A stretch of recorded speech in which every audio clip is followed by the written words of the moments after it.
to this hardcore podcast. You just heard Will to Live. The new track, Molded, just came out. No Echo had the opportunity to debut the video. We're happy to play the song on this hardcore podcast. If you fuck with Will to Live and you haven't heard, go back to episode 48 and check out Rob and I's conversation, which is, Jesus Christ, almost 2 years ago. Will to Live, the centerpiece of the Lone Star State, the heart of a lot of Houston, Texas hardcore. I mean, there's so much that starts with Will to Live, and it's a great episode if you haven't checked it out. This is off an LP called The Therapy Sessions. So make sure to check out Will to Live. Not only have I been homies with these guys for well over 20 years, but one of the true hardest working, great stories in American hardcore. And Rob's story is absolutely fucking fantastic. And I'm great to see Will to Live is back. My buddy Daniel from Die Young's in it. My buddy Mike, who played drums in MOD, back behind the band. Absolutely fantastic. And hopefully we get them up here in the East Coast. So this is a great episode. This one coming up. Jay Reason has been a friend of mine since I was 17 years old, which places us somewhere, well, in the area of almost 26 years of being friends. And his story is fucking fantastic. But before we get to it, let's get into the brass tacks here. This is hardcore season continues. We are selling those 2-day tickets. They're going fast. We are going to do what we can to make sure that people can get to the show, but you got to get your ticket. It's as simple as that. If you want to go 2 days, there's plenty of single Saturday, single Sunday, but if you want to go for the whole weekend, supplies are dwindling down. And that's not a selling point, that's an honest fact. Numerically, there is less tickets now than when we went on sale almost a month ago. So don't sleep on your 2-day. We do have singles if you're just planning to go on Saturday, Sunday. Obviously, Friday is completely sold out, so you don't have to worry about getting a ticket for that if you haven't already, because you can't get in.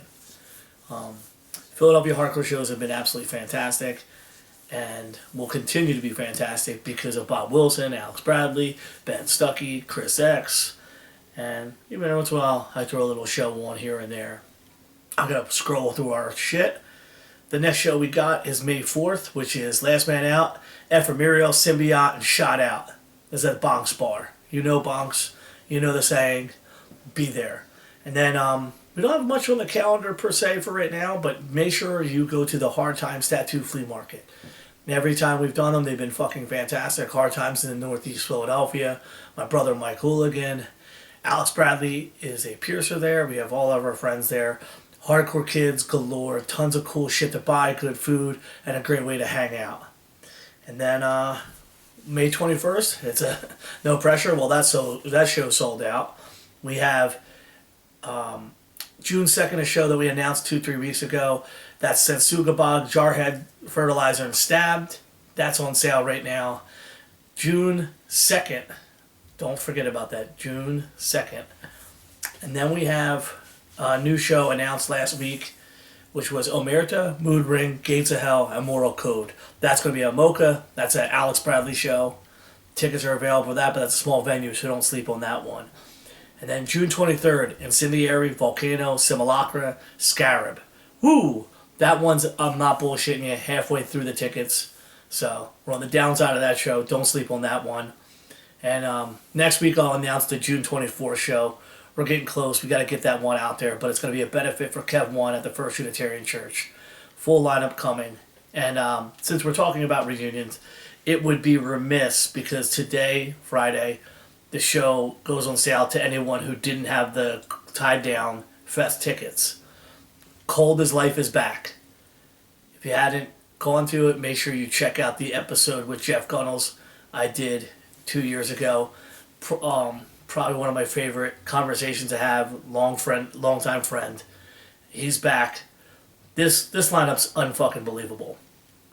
Cold as Life, Terror, Integrity, Death Threat, Hate Inc., Shattered Realm, Death Before Dishonor, New World Man, MH Chaos, D Block, Poison Tongues, Blue Collar Stompers. This goes on sale today, October 7th, 2023. That's the date. So you got some time, but this show goes on today, and I think this one's going to get the sellout.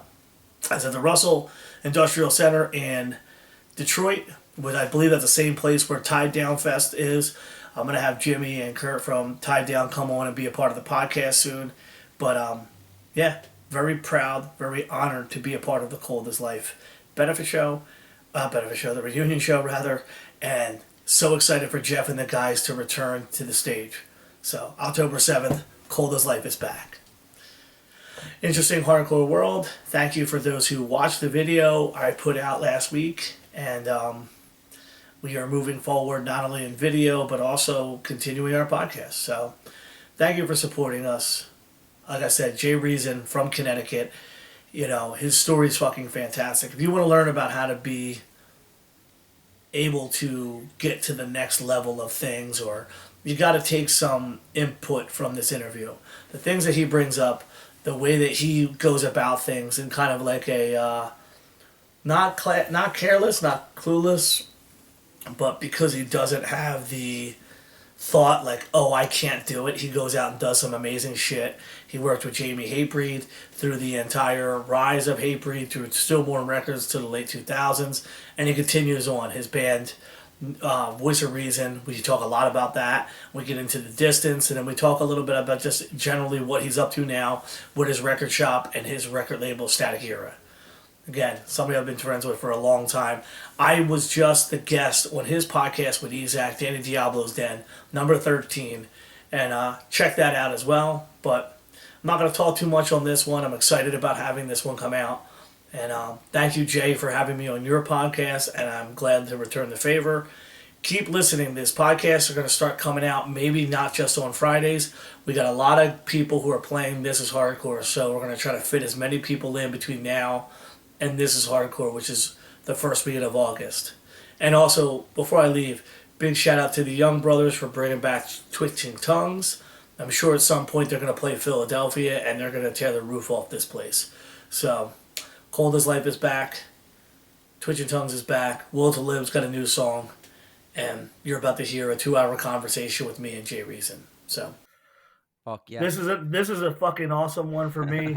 Welcome to the show, my very longtime old friend, Mr. Jay Reason. Yes, thank you, Joe, so much. I gotta be honest. I was all day was waiting to do this with you, man. We had a great conversation last week on me and Danny, Mr. Isaac's podcast, and dude, you and I got to talk about so much stuff that literally today all day.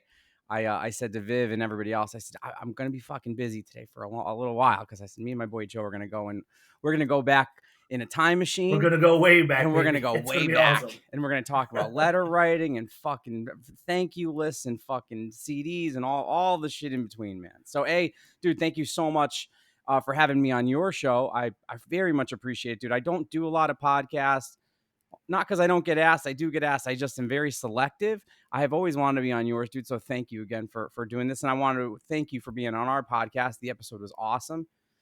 Really pulled back the curtain on a lot of things, which was so much fun, dude. And so many laughs, bro. I fucking, when I was editing that shit, I was cracking the fuck up. There's a handful of stories that I could talk about on there that were so good.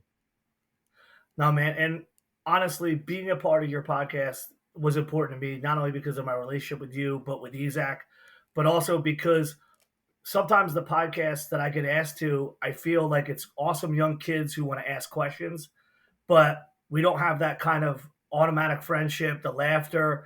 And when I start breaking balls, I've made jokes on some where they go flat, and I'm like, oh man, this Yeah. ain't so. No, I like totally, to have man.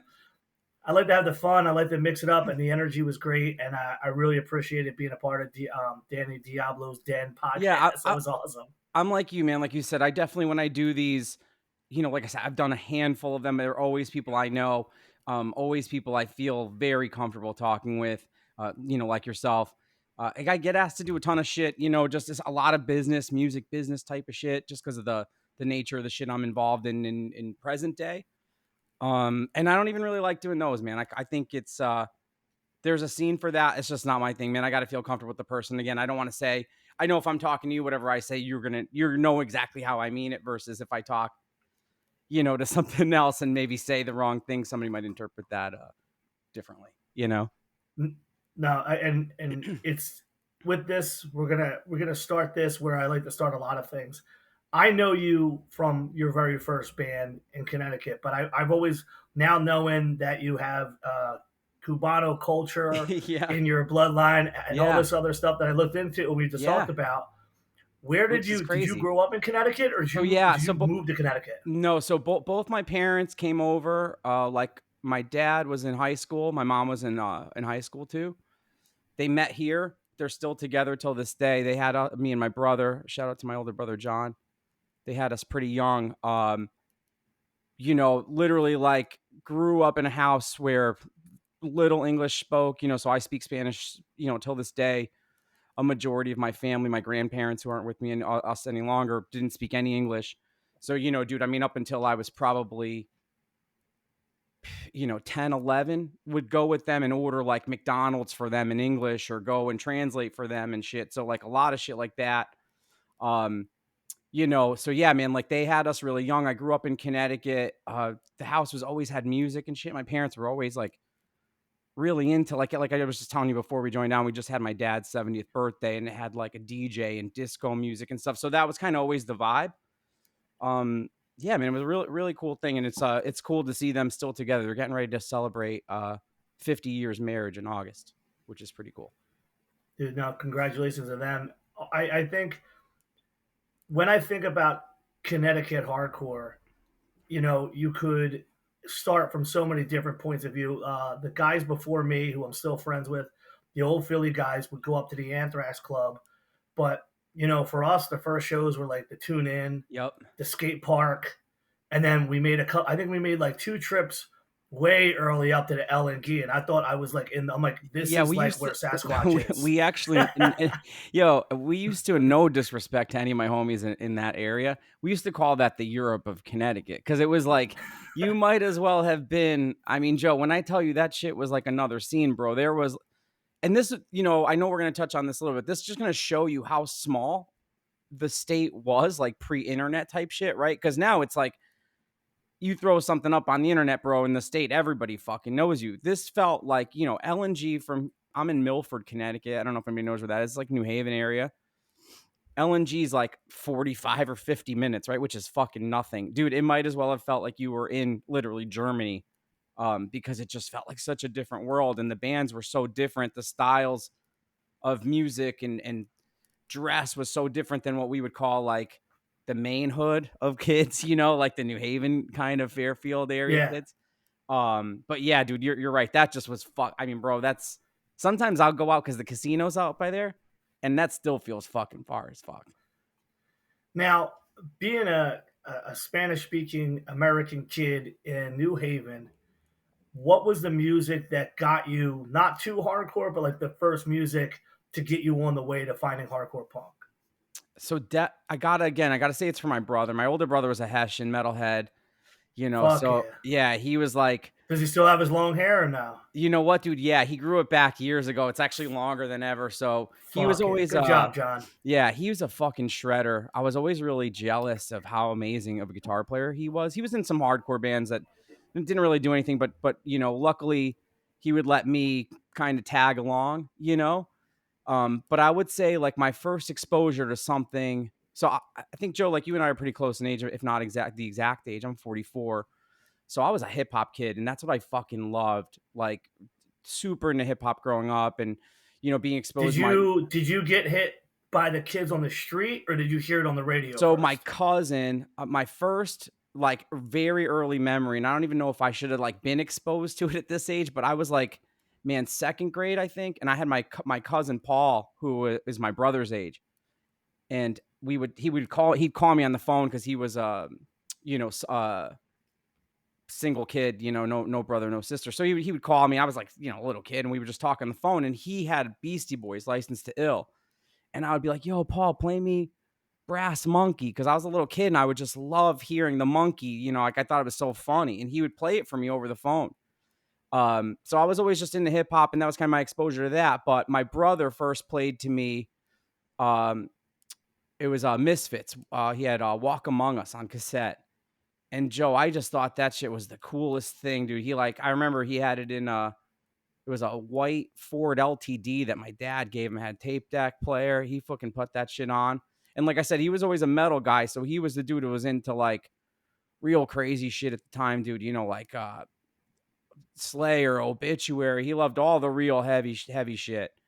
But that was like my first exposure, man, was him like kind of showing me like Misfits. And then I would say like what really got me into it, dude, was he had a band called Vision 12 that, they opened for Madball and they did a couple things. They played Tune In a bunch and Skate Park and Sports Palace, which you'll remember from back in the day. And dude, like I was kind of a bad kid and up through high school. Like, so I wasn't really allowed to hang out with people because I was always just like in trouble. But my mom would let me go with my brother because she figured, okay, you're with your brother, so like you could do this. Little did she know I was like making like probably worse decisions, with worse people. But I loved it, dude. And I just kept going back. And I would say like him exposing me to like the shows and stuff, bro, was really like, fuck, I love this. And I just love the vibe. And just, I thought it was the coolest thing, dude. I never seen no shit Now, like that. People like Janet Jackson in my school. You know what I mean? Dude, I never seen no shit like that. uh, did you ever go to a rock concert or any kind of like live music thing before your No, like a hardcore my show? parents were super strict on both of us, dude. Yeah. Like again, being from another country, like, and it was weird, dude. Like we didn't really know we were like, I don't want to say weird, but like outsiderish until we started like growing up, like because like we weren't allowed to like stay over friends' houses and like just a lot of weird shit like that. You know what I mean? That was different from like a lot of American kids. So like we weren't able to go to like concerts and like I remember when we moved to another town, like we couldn't ride our bike anymore because it was like a busy street, like just bullshit. Like my mom, growing up in like Cuba was scared of a lot of things and just, she a lot of like shit happened to her when, they came and took all their shit or whatever. But, it wasn't really till we got older. And then my brother, the first thing I went to that was say like not a, like not a concert was my brother took me to see Korn play or super early on at Toads because he loved them. Like they were still on college radio, and he was like What town was Toads in? I remember that town, but I New can't remember. Haven in New It was Haven. Denton. It was like right off the highway, like Yeah, two turns. That was like one of the easier, it was great. less sketchy places to get to because I Yeah, remember we get off the highway that was and it would like it was right by the tune-in actually. Like you'd get off almost the exactly. same exit too. So Toads was like it's still around. It's the bigger rock club. But my brother was like, my brother loved Sepultura Roots. And that was like, that kind of down tune Ross Robinson shit. So he loved Korn early on. And he was like, yo, you want to go to this? And I was like, yeah, I just do anything to like not be home. Cause like I told you, man, I was always in trouble, like at school and shit. So anything to not be home. And my brother took me to that. And then again, like from there, he was like, oh, yo, Vision 12's playing. You want to go? We're playing like this teen center. We're playing this place. And I would just do it to like, again, I'm so thankful that he let me do it, dude. Cause I don't think if the roles were reversed, I would have always wanted somebody like hanging around me. And I know like, I probably annoyed my brother a lot. But I'm so thankful because of him, I really do.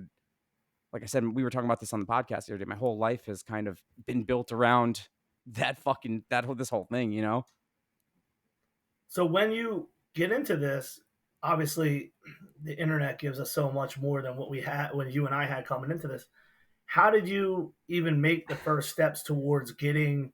Did you have a band before Voice of Reason, or was Voice of Reason Yeah, really your no, first band? I had some little bands. And actually, again, dude, I got to give credit to my brother here because my brother was the one who saw it in me to be in a band. So he said to me, so my brother always liked the really heavy music, like death metal, like shit that I'm not into, right? So like when I would hear some of the stuff he liked, I was kind of like, yeah, it's all right. But I love Misfits, a little more fast, a little more punk rock. And I remember him saying to me like, oh, there's this thing called old school hardcore that I think you would sound good over, and it's like faster, and I think you would sound good on it. And dude, so I had like 2 or 3 shitty bands before Voice of Reason. One of them was called like Links for Minus. It had no real name. It was just like stupid bullshit. But some of those songs and parts, my brother ended up kind of like introducing me to who would become like the real guitar player in Voice of Reason at the time. Like, I was just, like I said, bullshitting with neighborhood dudes. And he was like, oh, you should meet this dude, Mike.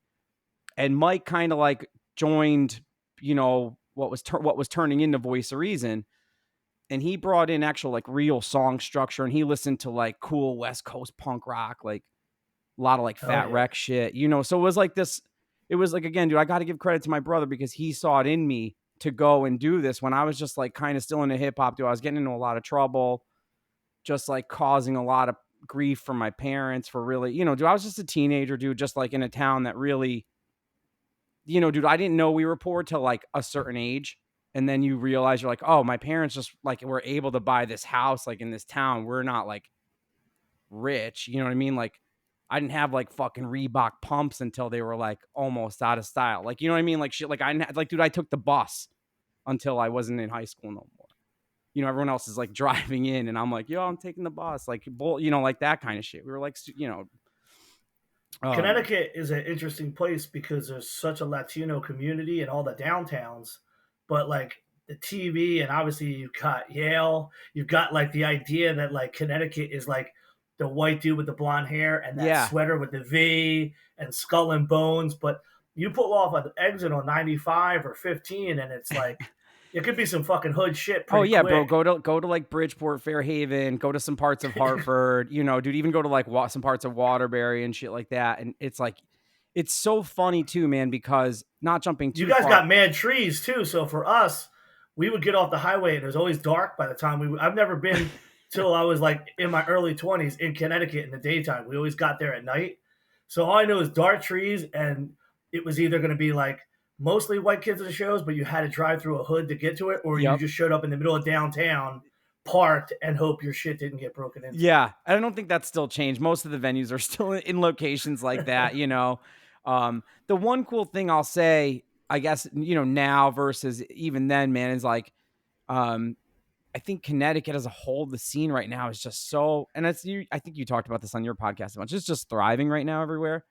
And it's just cool to see such a diversity of kids and male, female, they, them, like all of it coming together. Whereas like, man, I remember growing up and shit was still terrifying, dude. And it was always still like a bunch of dudes and like, all this stuff. So it is kind of cool to see it open up a little bit more. I think it always, it's like I said, man, I always like that shit evolves. You know that about me. Well, I think if you look at the entrance point, if there was a time even before us where you truly had to be walked into a hardcore show. Yeah. Oh There yeah. wasn't there wasn't like that Sunday, Sunday, Sunday, like the fucking Yeah. monster trucks. Like I like there was no way to find a hardcore No, show. dude. And like, You had to go by a venue. You had to have some inkling of interaction, and then proceeding from the 90s into the 2000s, we could say that the outlet through Warped Tour gave minor exposure to elements of a subculture, but still not at the level to bring people to hardcore. It took until you have this video, Instagram, this video, Twitter, the TikTok in this current era where people could actually see beyond the curtain. Because you see a band name, like I saw the name Sick of It All, and I'm like, that fucking sounds cool as fuck. Well, Like, and or, and I was just gonna say the same thing, man. So it's like when I tell you that I dove into this after my brother got me into it, dude, like I would just go to the tune in Friday, Saturday, Sunday. I didn't even know what the fuck was playing, but I would just like, I was like, I knew something was there. And they, what was cool was tune in. And I don't know if you'll remember this, Joe, but like when you walked into the like left of the building, there was a little record store in there called Elevator yeah, Music. And mm-hmm. the dude Fernando would bring in like all the Revelation shit, all the Victory shit. He had a label that put out some really cool comps, like that Collision with Tradition comp and some other cool shit. And man, I remember that was kind of too like the first exposure of like, what the fuck is this? Like people put out shit. Cause again, dude, I was only exposed to like Strawberries, like that was my record store. Like I didn't know that you could go and make your own fucking tape, with shit. Like again, man, I always um loved bands and music and all that shit. And like had I known, like you could do that shit, which I ended up finding out you could, and that's what made me start, Voice of Reason and stuff. But like, bro, when I tell you that was like my mind was blown. I was like, this is a whole nother world of music, and it was like I would ask my brother, I'm like, well, I liked, say we would see whatever, dude, Fast Break or something like that. I'd be like, yo, I love There's that. no way you haven't seen Fast Break and one of my favorite Connecticut hardcore bands, So one of we, my favorite hardcore bands, and that's so Static, Cornerstone. You oh, saw both of them well, mad so times. bro, so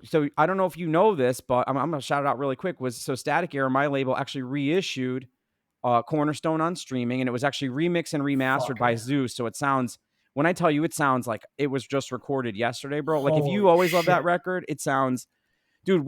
So Steve and I don't want to get too far off topic here, but I do want to tell the story. Is so Steve from Fast Break was in Cornerstone first, right? So that shout out to my Yeah. boy Steve Pica. And yo, just like you, dude, I would text him when I started the label. I was like, yo, give me Cornerstone, give me Fast Break. And I was like, and I got to get Dismay. So I punished the guys from Dismay forever. But yo, that's on streaming too. So listen, when I come knocking on your text, bro, for a record, come, because you're going to get paid. You know what I mean? So I said to Pete, I was like, yo, let's do this. Let's do this Fast Break shit. Let's do this Cornerstone shit, you know? So dude, to his credit, he was like, dude, if we're going to do it, we're going to do it right. He tracked down the fucking tapes, like the actual people in their head are picturing like tape, like cassette tapes. I'm No, saying like the it's a real. big ass reel. Yeah. Yo, Yeah, exactly. where Joe, there was only one machine in like fucking Australia or something that Steve found that could digitize this shit, right? So Steve got all the stems fucking mixed. He sent them to Zeus. Dude, Zeus fucking reamped everything, dude, this thing sounds, when I tell you it sounds like it came out on Triple B yesterday. It sounds like this. Dude, you got to hear it after this. So we shout out to Steve. We just put that up, and then we put up Fast Break. But and all the Fast Break was remastered by Zeus too. So that shit sounds amazing. But what I was saying was, I'd go to like Elevator Music, that Fernando, or I'd go to my brother and I would say like, yo, I love this, or I like this band. And dude, there was just so much shit, dude. And again, there was no internet. So it's like, you just kind of took a chance. You'd see the cover of something. I can't tell you how many terrible fucking albums I bought, but I listened to them and I was like, I tried to find something I liked about each one of them. Right. Cause again, dude, I didn't, I worked, I pretty much got my first job at 16. Like, my parents were my parents are the best. But if I wanted sneakers or some shit like that, like I had to get that was on my own, so I always worked first job at like 16 and shit. So, I'd get bummed when I bought something. So I always tried to find like the best in it. So I like Yvonne, shout out to Yvonne. I like a lot of shitty records because of that. You know what I mean, dude? Just because of like forcing myself to earn that $10 spent listen. Well, and this is something I talked about in different episodes here. You buy a record, you're not going to be a bitch and be like, yo, this fucking sucks. Like, you're going to be like, yo, I might as well listen to this shit. Right. So you Especially end back up, then, because you well, don't know if you're going to get to that record store again, dude. You don't know what the fuck they're going to have, like, man, I remember one time in general, me and Yvonne used to, we used to do everything shout out together. to Yvonne, Just another shout out to Connecticut. Yvonne. We still do everything together, but we would take my mom's car and we'd tell her, oh yeah, we're just going down the street, and we would drive, bro, fucking everywhere. And shout out, mom, if you're listening. We would go to like, Trash America, which was like our record store, was in Danbury. And I vividly remember Yvonne being like, oh, I want Youth of Today, Break Down the Walls, right? Which now, dude, you want Youth of Today, Break Down the Walls, bro, type it up fuck on YouTube. You have it in 2 seconds, Yeah. right? Dude, we drove an hour. They didn't fucking have it. But you know what, dude? He bought something else. I bought something else. Went home and we were fucking psyched because we got something. We drove. It was cool. Now it's like, it's right there, dude. You want to know what something sounds like? You're not taking a chance, which it's good and it's bad, right? Like, I mean, dude, young me would have loved fucking Spotify. I love it till this day, everything's at your Yeah. fingertips, but I'll celebrate the simplicity of today, but I have to defend the thought process that I've been fucking ramming down people's throats, that Spotify has given the ability for someone to show up and not piecemeal and put things together because it's a click of a button, like on an even platform, which is physically what Spotify is. There's no discernation between hardcore punk and metal. And if you're selling records and trying to boost your band, that's great. But as you're coming up in the underground and the hardcore scene like we had, the opportunity to find these gems and to understand the complete difference. Like I bought a ticket and seen Korn at the place in Philadelphia on South Street, and the opening band was Lords of Brooklyn, and the middle band was Sugar shout Ray. out Caves. Yeah, he's rules. Dude, but like that was a weird show. But that's what some of the Right. shit in the mid '90s was, these bands that didn't have a place like Korn having a place to play just in these mixed bills things. But because I'd seen Madball and because 25 to Life had played in that venue, because of all these places, I could tell this is not a hardcore band. But in a world of just flat, you dial it in, you get it. The, there's no for these younger kids. They don't see the difference between the two. Like, oh, well, why isn't it like this? Well, It's like all right, because so I'm it's gonna tell different. you're totally gonna understand what I'm saying with this, and I wrote it down because I didn't want to forget. Was that a lot of my music taste, right, was modeled after very much the Very catalog. Fuck So yeah, to me, fuck yeah. there was like I'm gonna use Get Up Kids as an example of this, right? So like Get Up Kids was in the Very catalog next to fucking Earth Crisis ads. So to me, an Initial Records and a Rev and a Victory, it was all kind of the same shit.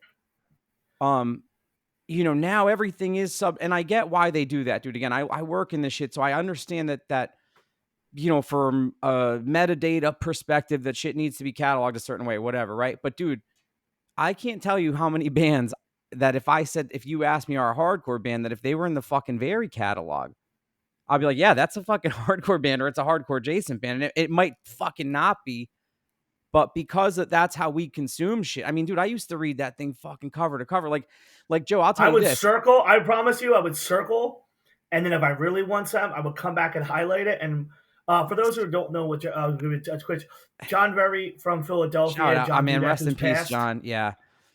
He took a table distro and turned it into a worldwide empire with a thick magazine. It was so fucking All all hardcore people from Philadelphia, different, all the guys older than myself, like Robbie Redcheeks, my buddy Jamey Jasta, who played in Turmoil, Fat Rich. There's so many people that just in between touring and doing other hardcore stuff would work there.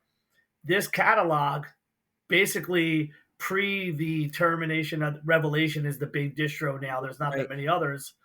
You went to John to get your stuff distributed worldwide. So this Well, magazine basically was it. Now, and I did an everything had episode. this cool little blurb. So it was like, whatever. It'd be like Fast Break, new Connecticut hardcore, X members of fucking Wide Awake, or some shit that you would just be like, fuck, I gotta have that, like. And again, this is pre-internet, so you're just never seeing all of this shit presented. And then all the labels that we like, Joe had ads in this thing. Like, dude, I remember when the Voice of Reason 7-inch came out on C's Records. Shout out, rest in peace, John Luciano, who put that out. We had a little half-page ad in there for it. And dude, I thought it was the fucking coolest thing in the whole wide world, because it was like everybody was looking at that. It also meant that Very was carrying the fucking 7-inch. You know what I mean? It was just a different time. Like, I can't tell you how big things like that felt to someone like me. Again, dude, somebody who loved music and worked in a record store and all that shit. It just felt like it was another world. I completely can relate. We had our first record out with Too Damn Hype, Shout out, and Matt. when John started having health issues and all the other stuff going down, there is still cases. But the building's probably sold now. But there was this moment where the owner, who hadn't been paid in many years, basically took all of the Very content. I remember. And Jamey Getz like, do you want me to sneak you out some punishment CDs? Like, but to me, just to be in that building before tour and show up, and John had the CDs, was like a surreal moment for us. Now, what I want to get to with that is, when you were talking about Initial and Rev, the thing about it is, the people that started the bands that didn't sound like hardcore bands, they were hardcore kids. They'd gone to the shows, they bought the records, they knew the shit. Today, you could be some fucking herb off the block, and either you have your palm or your chug chug chug, right. or you want to sound like some soft ass singing shit, and you can have no inclination or attachment to hardcore, but the first fucking place you're going to play is a hardcore show, because you don't just get to walk in on the big stage. Well, so and listen, it's always easier too. I think that people. Okay, I'm going to say this. I'm going to say it very delicately, but it's like it's very easy to use hardcore as a stepping stone. If you get what I'm saying. Is. Well, that's what it is for all those bands, the metal bands. And that's why when you said the word adjacent, it's like, there's no adjacency. We're your fucking ladder, because your band's just like Korn and all the other bands that had no fucking place to play. Right. Build their name up, now we talk about the numbers aspect. You build your numbers up, and then you're like, see ya, hardcore. Okay, right. And listen, and that's the part that you and I know a lot about, right? So but yeah, like, so, like you were saying, man, it's one of these things that growing up, everything was so together that, again, man, somebody will say to me like, oh, the Get Up Kids or this or that. And I'm like, I don't know, man. They were fucking in Very catalog, and I bought that Woodson EP at fucking Trash, Yeah, and they it just like played. They toured on the some of their biggest Coalesce. records. They Yeah, toured yeah. on some of their biggest records on some of the smallest DIY things. They to this day, regardless of the size of the band, them guys would still play this hardcore if we Oh, want them to play. dude, Like they those guys fucking. are I saw they're them an at independent band and they came up on their own. I saw them at the Europe of Connecticut at the LNG, actually, for the first time way back. So I love it, You're man. up And in like Connecticut. I I said, love it. everything back then just felt so different. I mean, listen, I love a lot of this shit that's popping now, but there was something that was very cool about back in the day. Well, it was organic. Everything's like even our friendship, it was organic. It wasn't like I saw your on Twitter and we started chatting and then we saw each other a year from now to show, oh, you're that and I'm this Yeah, at. no, No, no, no. like It was very much like, dude, I very much, I think we talked about it a little bit. I remember going up to you, like we kind of, and I think too, I think you were saying this on your podcast, or if I'm wrong, if I heard it somewhere else or some, but how much older everybody looked back then. So I think when I yeah. saw you, I was like, oh, this is a dude who's like kind of my age, and everybody else looks so much fucking older. Well, that's exactly it. Like you kind of like there is that moment and like like I was probably at the same height I am at now, but Yeah. like you see pictures, I'm like I'm like Popeye skinny, like and so I see like, oh, that guy's actually my age, doesn't have a Yeah, yeah, beard yeah. yet, like Yeah. and so it was cool as fuck. Let's get the beginning of your Voice of Reason because I Yeah, know we for went off sure. on a tangent. What was the pulling point to actually getting the real Voice of Reason full thing together, and then what was the first steps in the band? So pulling it together, I gotta be honest. So it was like I saw my brother took me to a show at the Tune In to see 25 to Life. Okay. Fuck yeah. You and I both know that in this era, when I talk of Rick to Life, we're talking about a different person, not the one that was We're abducted talking by an about we're alien. talking about the man. Right. Yeah. Not the one that was abducted by an alien. We're talking about the band. Yeah. Okay. So the line, dude, for this place, I mean, Joe, easily fucking around the block. You're talking, this is like 96, so peak time of them just being fucking huge. And my brother takes me to see them. I see them on the stage, and I was like, kids were going nuts, and I was like, I could do this, because every other band I had seen until then was kind of musical or like they just had something. Where like this time Rick was just literally up there yelling. I don't even know if he was saying words, and I was like, I think I could do this. So again, I kind of touched on it earlier. Was that I was kind of messing around with like some neighborhood kids, but my brother had said to me like, oh, I got a dude who can play with you. And when we got Mike Sabia into Voice of Reason, he kind of said to me like, look, dude, you're good, but these other dudes are just like, it's just not cool. Like if we're going to make it, we got to like change the name. We got to write some cool songs. Cause again, Joe, I hadn't really been exposed to a lot of that shit. And where Mike was like a little bit, we're the same age, but he was exposed like say 6 months, 7 months earlier, which back then, dude, might as well have been 20 years. Yeah. So he says to me like, oh, yo, I know this kid Van, who can play drums. And it was funny. So dude, I think I'm probably like 16. Mike is like 16. Van's 14 at the time. So he didn't even fucking drive or nothing, right? But he was a fucking awesome drummer. And we were like, you know what? Let's just make it happen, right? And I remember that like we would practice at Van's house. And then we got the bass player was a kid, a neighborhood dude that I, was a friend of mine. He was all right. He was good enough to just kind of do the job. But Mike, me, and Van were writing all this stuff.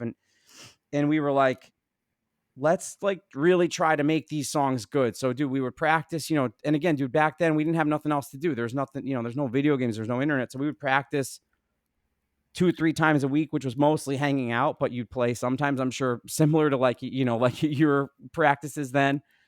And I remember at the time, shout out to Van, was like he had an older brother who like really again exposed us to like Minor Threat and just some cooler other bands that I just didn't really know about yet. Cause again, there was no internet, like, so I didn't really know a lot about that Discord kind of stuff, whatever. But we would sit there and we'd look through CDs, right? And I always saw one name, Don Fury, all the time.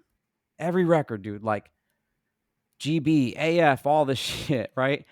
So we just would see this dude's name, and I remember just saying like, "Yo, we should just go record there." Like, I didn't think nothing of it, you know. Dude, Go again, this is right to the fucking. That's well, so like, sick. listen, dude, this was just like this is, and again, dude, this is how I think in 2023. So nothing has fucking changed, right? So at that time, I'm working at Strawberries, which was it's a record. It was a record chain, and it was right up the street from my house. We lived on the Post Road, which is like a main street, so I would walk to work, you know. And I remember at the time getting a phone number. I think I just literally, Joe, called like 411 and said like, you know, wherever Huntington Beach, wherever Revelation was, and I got a phone number for Revelation, right? And I remember calling under the guys that I was calling from the store, and I said, "Oh yeah, this is Jay. I'm calling from Strawberries. I'm trying to track down Don Fury. You want to talk to him or whatever?" And I just get put on hold, and they're like, "Oh, hold on a second." Like two minutes later, they give me a fucking phone number. It's like, yeah, here's fucking whatever. So again, dude, this is like no internet, no nothing. I probably could have called information in New York, but I didn't even know where this guy existed because he only existed on the back of album covers to me, dude. He wasn't a Yep. real, In the liner notes. yeah, he wasn't a real person. And again, dude, to show you how out of touch I was with what we were asking for at the time, he had just finished Civ Can't Wait 1 Minute More. Well, like he's No just, big deal. yeah, no No big big deal, deal. right? So whatever. So I call this dude, and I remember fucking vividly because you talked about this on our podcast, is all the long distance in the phone bills. So again, dude, if I had ran a phone bill, my dad fucking let me know, and I wasn't allowed to do that. So I would use Strawberry's phone line in the back, and I left a message on Don Fury's phone just saying like, "Hey, this is Jay. I've got a band called Voice of Reason. We want to record with you." And I gave my parents' phone number. Like I didn't, you know, I was like, fuck it. What else? Like, what is there to do? So like, I don't know, maybe two or 3 days later, I get home from, I wasn't in school, so I don't know what the fuck I was doing, but came home and my mom's like, might actually been at work. My mom's like, "Oh, some guy named Don Fury called for you." She couldn't even say it with her accent, you know? She's like, That's "This great. guy called you, whatever." And I was like, "Oh shit." So dude, Joe, I was psyched, man. So I lived right up the street from Strawberries. So my mom plays the message. I grab the number. I fucking walk back to Strawberries, and my boy was working. So I said, "Yeah," I was like, "Yo, let me go in the back and use the phone." He's like, "Yeah, go ahead." So I called Don Fury, and he's like, "Yeah, man, I'm in." And he's like, and dude, this was at the time. So what, 96, something like that, maybe 95, whatever. And he's like, "It's $60 an hour," which is like Yeah, a which is lot, crazy, man. yo. And That's I'm like, crazy money, man. bro, when I tell you I just said yes because my brain just couldn't, I was like, "Oh, that's no problem, dude. Like, yeah, let's do it." And he's like, "All right, I'm gonna need like I think we maybe had to send a money order or something." I just remember that we had to come up with fuck. And dude, people are gonna kill us for saying this now, but I think we spent like about $1,000 back then to do the demo. But the way I rationalized it to everybody was like, if each one, because there was 4 of us, and I was like, "Yo, if each one of us just puts in 250," and again, I was working, so you're talking maybe like 2 months worth of checks, whatever pay was then, you know, at $4 an hour or some shit. But I had stressed to the band that like, if we were gonna do this, because again, dude, there was all these great bands around us at the time, you know, Fast Break, Some of All Fears, Follow Through. So, dude, Fuck just like, yeah. you know, Hatebreed was just, Jasta was ending, Hatebreed's coming up. There's all these great bands, and I'm like, if we're gonna try to do this, dude, we can't go to. And this was no disrespect to the neighborhood dudes, we just couldn't go there. So I remember, dude, it took us a couple months to save up, but we had rehearsed the songs that are on the demo so much, dude. Like again, we just would play them so much. They evolved from the original incarnation of what would become Voice Reason. So again, dude, I remember I didn't have my driver's license. My dad drove us to the studio and just literally So sat sick. upstairs for fucking 8 hours while we like jammed away. And I remember thinking we could do it all in one day because we just had no idea. Yeah. As And every first band's first studio, like, we right, got this one day. We're knocking this right. out, baby. And so that's how I think we ended up at the 1,000 mark. I think originally we were like, "Oh, we only got to save 500." So it was like 125 each. And then it was like, "Oh, we got to come back for the mix and all this other shit." But dude, shout out to Fury was that like, he saw something in us to take that chance, because he wasn't at that time. You couldn't just really book with him. Like, he was expensive, and he was just coming off like that Civ record, Biohazard, and we just didn't know, dude. Like, I remember us recording the demo, and we didn't know who Sammy was at the time. And Sammy just like walks into the basement, and he's like, "Oh, what band are you guys?" Blah blah, and we're just like, "Who is this dude?" Because we just had no. I mean, Joe, when I tell you we Yeah, were you didn't know. You kids, didn't know. we didn't fucking know. My dad's upstairs watching like the news, reading the fucking paper. Like, I just had no idea. But that session solidified my relationship with Fury, who I still talk to till this day. And Voice of Reason, outside of like a couple of sessions that were released, recorded everything with him. But that was, to me, Joe, like, I would say even something that sticks with me now was like seeing Don Fury's name and saying like, okay, if we're going to try to dive in with these bands and we ain't shit, how do we make an impression?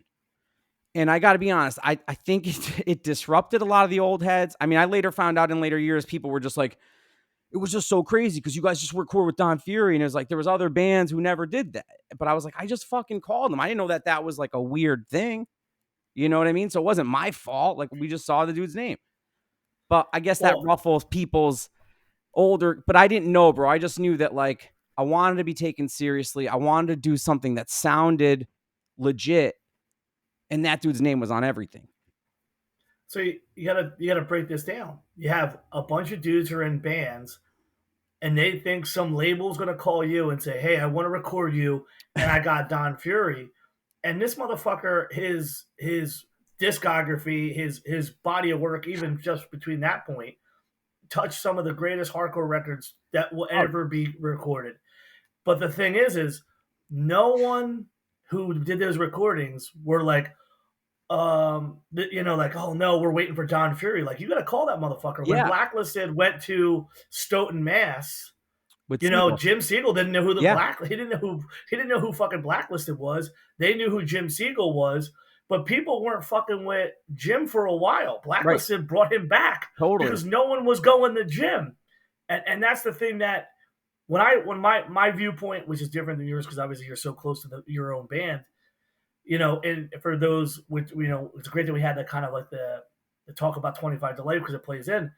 The distro stuff started popping off, and there was Rick to Life and a bunch of I people, mean, dude, and he's then literally the because reason we got signed to Triple Crown. I mean, we'll talk about well, that, but he's because he organically would bring tapes down. You saw on flyers Voice of Reason, and then so let me you tell you you how. know Not to, I just, because you're mentioning the sure. flyer thing and Rick tape. So I just want to just really quick tell you how this happens.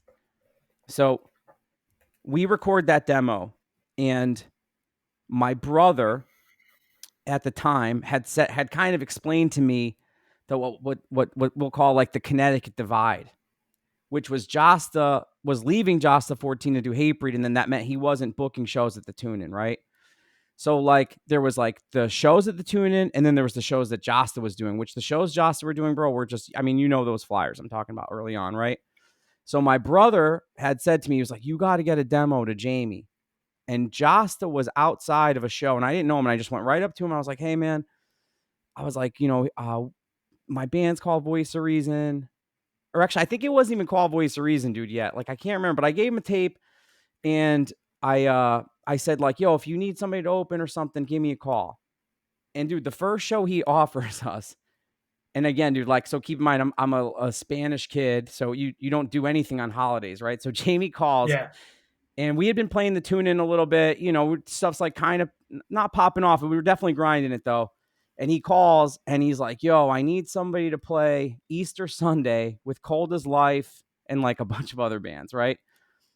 And I remember just saying yes, because I was like, yo, if we, and he said to me, he ended it with saying like, whoever does these shows for me, I'm going to give him a bigger show later. And this plays into the Rick to Life thing, the distro thing. So I say to him, I'm like, yo, we're in, whatever. I tell my mom, I'm like, yo, we're going to play a show on Easter Sunday. She's fucking yelling at me, dude, punishing, but we had to do it, dude. And again, it was at the Sports Palace. Like, I mean, you'll know this, Joe, like you can feel when something's a good, shit's going to change, and I was like, we do this show. I know it, cause he had said, he's like, I'm going to give you another show. So we played the Easter Sunday show. Shout out to Cold as Life, who was awesome. It was like my first exposure to them. There was That like, might have been their first East Coast run at that time. yeah, I mean, dude, I still have my long sleeve white shirt that I refuse to sell from there. Like I said, I always love Never seeing those sell it. guys. No, I would never. We played with them a bunch. It was funny that we would play with them a bunch because they were so heavy and we're so light. But so anyways, there's maybe, 20, 30 people paid, whatever, right? So we play. And then maybe 2 or 3 days later, Jasta calls and he's like, yo, man, thanks for doing that show. I got a show for you. You guys are going to open. And I was like, what do you got? Hatebreed, Despair, Warzone, H2O, Strife. We open. Jesus, mother of God. Rick to Life shows up in the distro, buys 50 of our tapes. We fucking, it's like that show for us was like. Now, when you say buy, did he give you the cash that day? Yeah, and I was young, dude. I probably would have just fucking given it to him, Yeah, he would have. But to his credit, got your ass. Yeah, he did. He did get him. But I remember though specifically, like after that show, a couple months later, like getting letters from like Japan and just like weird shit, man. And again, that was like a trajectory, dude. It was such a thing, dude. Like when we were talking about the Very catalog, like getting into Rick to Life's distro was a fucking big deal because you knew that shit was gonna end up everywhere. To widen this lens for those listening, Rick would play shows in not only the Europe of Connecticut as dude, he would just show up. He wasn't even playing this show. Yeah, he was, and I said, and eventually I'm going to do a podcast. He was the traveling Barry catalog. I wanted to extol his virtues and then discuss his downfall at some point, but he traveled consistently through the East Coast when there wasn't the internet and kind of given us the first homogenized, these kind of bands all fit in because they all play with each other from as far as Albany and the Troy scene all the way out to, I mean, there's shit he was seeing at like Club 121 all the way down to Phantasmagoria in that crazy ass place in Maryland. Like he was everywhere. So if you had your tape on his table, you were going everywhere Rick went. I mean, dude, and that was as good as gold. If you're, and it goes back to what you're talking about being a young kid and just trying to buy something because you're like, I got money. He's got this big distro. I'm going to try something out. And I'll tell you, man, again, like that show and that demo, I don't know how long of a time frame, dude. When I'm young, it feels like it was a year, but it was probably like 3 or 4 months, right? But that time frame, Joe, felt so like pivotal to me as a learning thing and as a band thing. And there are certain things that I wish I knew going into like Voice of Reason. Like for instance, right? I had never heard a lot of like hardcore stuff when we wrote those songs. So a lot of the lyrics are kind of amateur. Like it's this thing where I don't listen. I can't really listen. You're 16. Yeah, but like it's one of these things 16. Where like I know, but what are you gonna do? To come out here with like some Chaucer lyrics? No, like, I know, but you were 16. I wish I could have. That's what makes the band cool. I think I wish I could. Well, no, I never say for posterity's sake is what you're saying. It could be, yeah, like a little more simple or more. I hate to say generic, but all the things I like of that era. But again, I think that's what makes it special and what made us be able to play with so many bands. I mean, you said Club 121. We used to go to Brockton all the time. We would play Maryland. We would play like, I think because of my relationship with Jasta and him being so giving of the band. And dude, same with Rick. Like there was just so many people who were, for whatever reason, dude, felt, like I helped them and they felt the need to repay the favor back and help. Dude, we just ended up playing fucking everywhere. But a lot of it, dude, had to do with us just, I think, again, making a good demo. I never said no to any show. I think I told you this when we were talking the other day, man. It's like, I think we probably played more free shows than we ever fucking got paid, and I didn't even give a shit. Because I was just so happy to play or so happy, which, dude, sounds, stupid now. It doesn't. I would still fucking play for free, but it's like, that shit was just so important to me, dude. It felt so cool that somebody would ask you to play out of state that you weren't like, oh, I need $40. Like, who gave a shit? You know what I'm saying?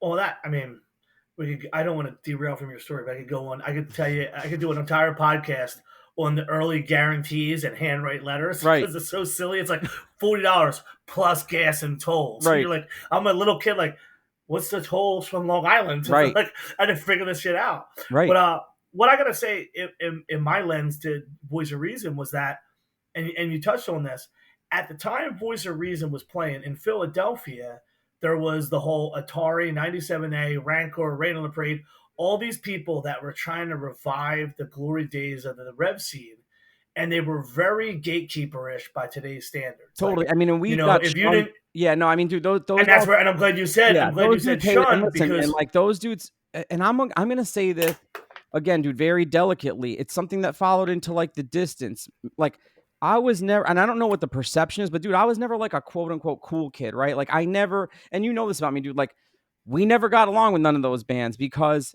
to me, without naming bands, I would see how some of those dudes would act behind the curtain or hear certain shit, or, you know, we'd put out certain records by certain people. And it's like, you're fucking fake. And that would drive me nuts because the one thing with me, dude, whether it's right or wrong, is I'm me. The way I'm talking to you today is the way I'm going to talk to somebody who just walks up to me, right? Where, you know, pulling back the curtain, seeing so much of that shit, bro, was just, you know, man, it really kind of fucked with me a little bit.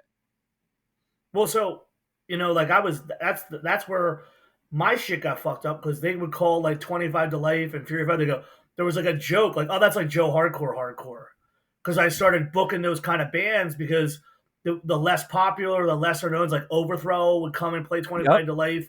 Mushmouth would play for Philly, you know, like with me, and I'm a fucking teenager because these grown ass men that want to fucking suck some dick from 1988, you know, they Right. don't have any respect for like, yo, this is the band's coming up. Right. And so when I heard Voice of Reason, because I loved hardcore, even though I had long hair and I loved the Fury of Five, the E Town, all that stuff, I'm like, this band's fucking I awesome. appreciate And that, then I'm man. looking at, and I would see your flyer and I'd see it be like, literally be like, Fury of Five, Hatebreed, Voice of Reason. I'm like, how the fuck? Well, and Because it's those bands in our area seldom mix, with the exception of New Jersey. Pennsylvania almost exclusively had like their shows, and then it was everyone else's shows, and then the big Trocadero shows, depending on who it was, that or like a Middlesex County show or the big Jersey show would be where people commence. Or back when everybody went to the big New York shows, you see these guys in New York and these bands. And I always felt like Voice of Reason, and I know because you guys were in Connecticut, going up to Boston scene was yo, they Voice of had Reason bands actually like that. never played. Voice of Reason never Well, that's played what I'm saying. Boston. You Yeah. guys never went to Nope. Boston at a time when We there's some weren't of those cool. bands at that point, We weren't. and that's Listen, man, and listen, dude. I take that back. We played Boston once with a Fast Break record release with them and Saves the Day, but that's where we would oh, fit that's in. I fucking mean, sick. And yeah, that's like sick as dude, we fuck. toured with Newfound Glory, but then like, yeah, we would go and fucking like, okay, dude, I'll give you an example. We did a tour that the first half was Blood for Blood and Cause for Alarm, and then the second half was Newfound Glory, Saves the Day, Midtown, and we fit in on both. Like my thing, dude, was I was always felt, and this is something that follows me too, to like till this day. Sometimes, like I felt embarrassed that we didn't fit in, and I sometimes when I hear the Voice of Reason stuff, I can hear that lack of confidence. Where the one cool thing, dude, with music being so open and so varied right now is that a younger listener's ear is so open to everything. Whereas like back then, I was trying so hard to fill so many gaps, and I would see bands like H2O or something, and I'd be like, that's what we got to try to fit in with or something, not really knowing the history of all those dudes and how it worked and shit. So again, dude, a lot of it was just like educating myself, and a lot of it was just like not knowing and making decisions on like not knowing shit. You know what I'm saying? And when I started the distance, it was like I want to do everything that I did wrong or that I didn't do right. You know what I'm saying? So I was like, I want to have Zeus record it now. I want to have mosh parts. I want to be on Bridge 9. You know, so it was just like you learn all these things. And again, dude, I never thought Voice of Reason was going to end up on Triple Crown or on like a Victory Records comp or like, you know, I just started a band, and to your point, dude, of why I think we ended up playing with so many of those bands, bro, was like a lot of the things is just like being respectful and being nice. So like, dude, when somebody like Fury of Five would come to Connecticut, I would come up and just I would be up front. I would go up to them, even, you know, because most people would be scared to talk to those dudes. And I'd go right up and be like, dude, thank you for playing Connecticut. It's so fucking awesome. And then I would say, like, yo, I you know, I do at the time I was doing Jamey's label. So I'd be like, yo, I do this. And it was just always about just, dude, going out there and letting people know, like, yeah, dude, I want you to come to Connecticut. Like, I'm here for you. Like, we're spreading word. And again, dude, I think to your point, dude, a lot of the bands, like shout out to like the Mushmouths and stuff. Those were the bands that brought us to play in their places, dude. You know what I mean, dude? And vice Yeah, versa. you Like guys were you we guys would were bring them to accepted. Connecticut. You know what I mean? You guys were accepted in such a different world than what the band sounded like, and I could see how Totally. people listening would be like, "Hey, what's up with this?" But Yeah. at that time in hardcore, there was a lot of, and I mean, you brought up Dismay. That In Doubt record might be one of the Yeah. craziest. But that's the way. And to me, I always looked at Connecticut as, and now like looking even further back, if you look at the history of Connecticut hardcore, like it went from a very youth crew, very straight edge, very punk, and then the metal really took Oh, over it's so heavy. Yeah, in the Connecticut is all breakdown now. Unless you're like Death Threat's the only band I think that can get away with like a faster traditional hardcore sound. well, even then there was like, I mean, there was always a balanced kind of crazy mix, and the shows were, I won't say excessively violent for the '90s, but you didn't like, we knew walking into Connecticut because Connecticut people had come down to PA and we'd seen them in New Jersey. We're like, all right, Connecticut dudes actually dance fucking hard as fuck. So you kind of had, Oh, dude, I especially was when you're small terrified, and Joe. young. No, I was terrified. We'd go So, to the back. Like I would never, I was so scared, bro. Not like now where you see somebody goes in and I just see kids now just start wailing around. And again, man, I see, stuff that pops and I'm just like, I would have never fucking done. I would have seen a Pete Morrissey standing there and I would have ran the other way, because these guys were just so terrifying. well, so what I wanted to get into before, because it'd be impossible to not Yeah, I'm like sorry. glean this from you. No, no, no, no. I look at Connecticut hardcore in like in the '90s as like the end of the scene that was from the Anthrax and people that try to revive it, and the straight edge stuff into, what you brought up, like the Death Threats. The Death Threats came later after Hatebreed was already starting to have a higher role. Right. Obviously, Demons had been around, kicking around. Pete's been in bands like the Higher Force bands. He's been in bands forever. Right. And obviously, there's all these different scattered bands. Actually, like the Ground Zero dudes we Yeah, knew because shout they out came Ground and played Zero. PA. And listen, Daryl from Ground Zero was so instrumental in the Connecticut thing. Like they're not spoken about, but dude, he used to do a fanzine that was so important. He did a label that did a comp that had every band on it. He brought up Dysphoria Yep. once or twice to Hanover House. So and we actually they ended up playing the same Milwaukee Metal Fest that Dysphoria played in 1999. That's awesome. Them guys were always really cool with us. Shout out, Dysphoria was the night, like I said, man, that was like when I first met you, dude. Those were like the coolest dudes. And I remember those were kind of like my first out of state phone friends. Like we would call each other, be like, I'm going to bring you to Connecticut, like shit like that. And we would talk about those guys had the same thing you guys had. All they had was a Chris Spear, who I had on. For the people who don't know, listen to episode 3 with Chris Spear because it's probably one of the best. He's the reason why I'm even having this podcast now. He literally did the same thing you would do. He reached out to people in different areas to get his band because they were in a town outside of Philadelphia. They were very metal, and it was his tenacity, his same kind of thing. Like, he never gave a fuck. Like, just how you said about Down Fury, he's the one who called up when he heard Hatebreed record it and said, yeah, I want to record in New Jersey at that place. Yeah. And I was like, you guys are recording there? Like, so it's awesome to see that you guys synced up. But I have to wonder how hardcore felt, in the rise of Hatebreed, the beginning of the Demons, the beginning of Death Threat, and then once Hatebreed is here, and then what happens to Connecticut after? If you can give me like a rundown, so for those that don't know, I had what's more than a front row seat, a backstage pass, I guess, right? Or tour you manager? had you had the behind the scenes administrative view. Yeah, so I'm right there. Let's talk about this in two different parts, right? Because I think you have to really understand at the time how big Hatebreed was, but how big they weren't, right? So in our scene, Hatebreed was big, but they weren't the monster they are now. It was what felt like a very long time in between records, right? So Satisfaction into Perseverance, right? I think this is the era you're talking about, right? This trajectory, right? So Jasta. So I used to do a label with Jasta called, I don't want to say the name because to me in 2023 the name is just not a word I would really like to use. So we had a label called SB Records for lack of a better word, right? And we had gotten an office. I remember sitting with Jasta and just I really had loved the process of just the labels and all this shit. And I remember saying to him, like, listen, man, I'm gonna quit whatever I was doing at the time. I'm like, and let's get an office and let's really hammer down on this. We're gonna get a distribution deal. Like, there was all these things that I thought I had seen, like, Trustkill doing and all these things. And I was like, dude, we could do this, because Jasta had the ear, but he didn't have like the admin part. And I don't think he really cared about that part. So which, to his credit, I think if he did, he wouldn't give him the bandwidth to really do what he needed to do and grow his band and the brand, right? So I said, yo, I'll fucking run this shit. You keep signing the shit. I'm going to keep signing some shit. Let's do this, right? So as this is happening, they start working on this record for Universal. And I remember Jasta saying to me, like, yo, we're going to fucking sign to Universal. And Universal at the time gave like a little slush fund to the label to go after.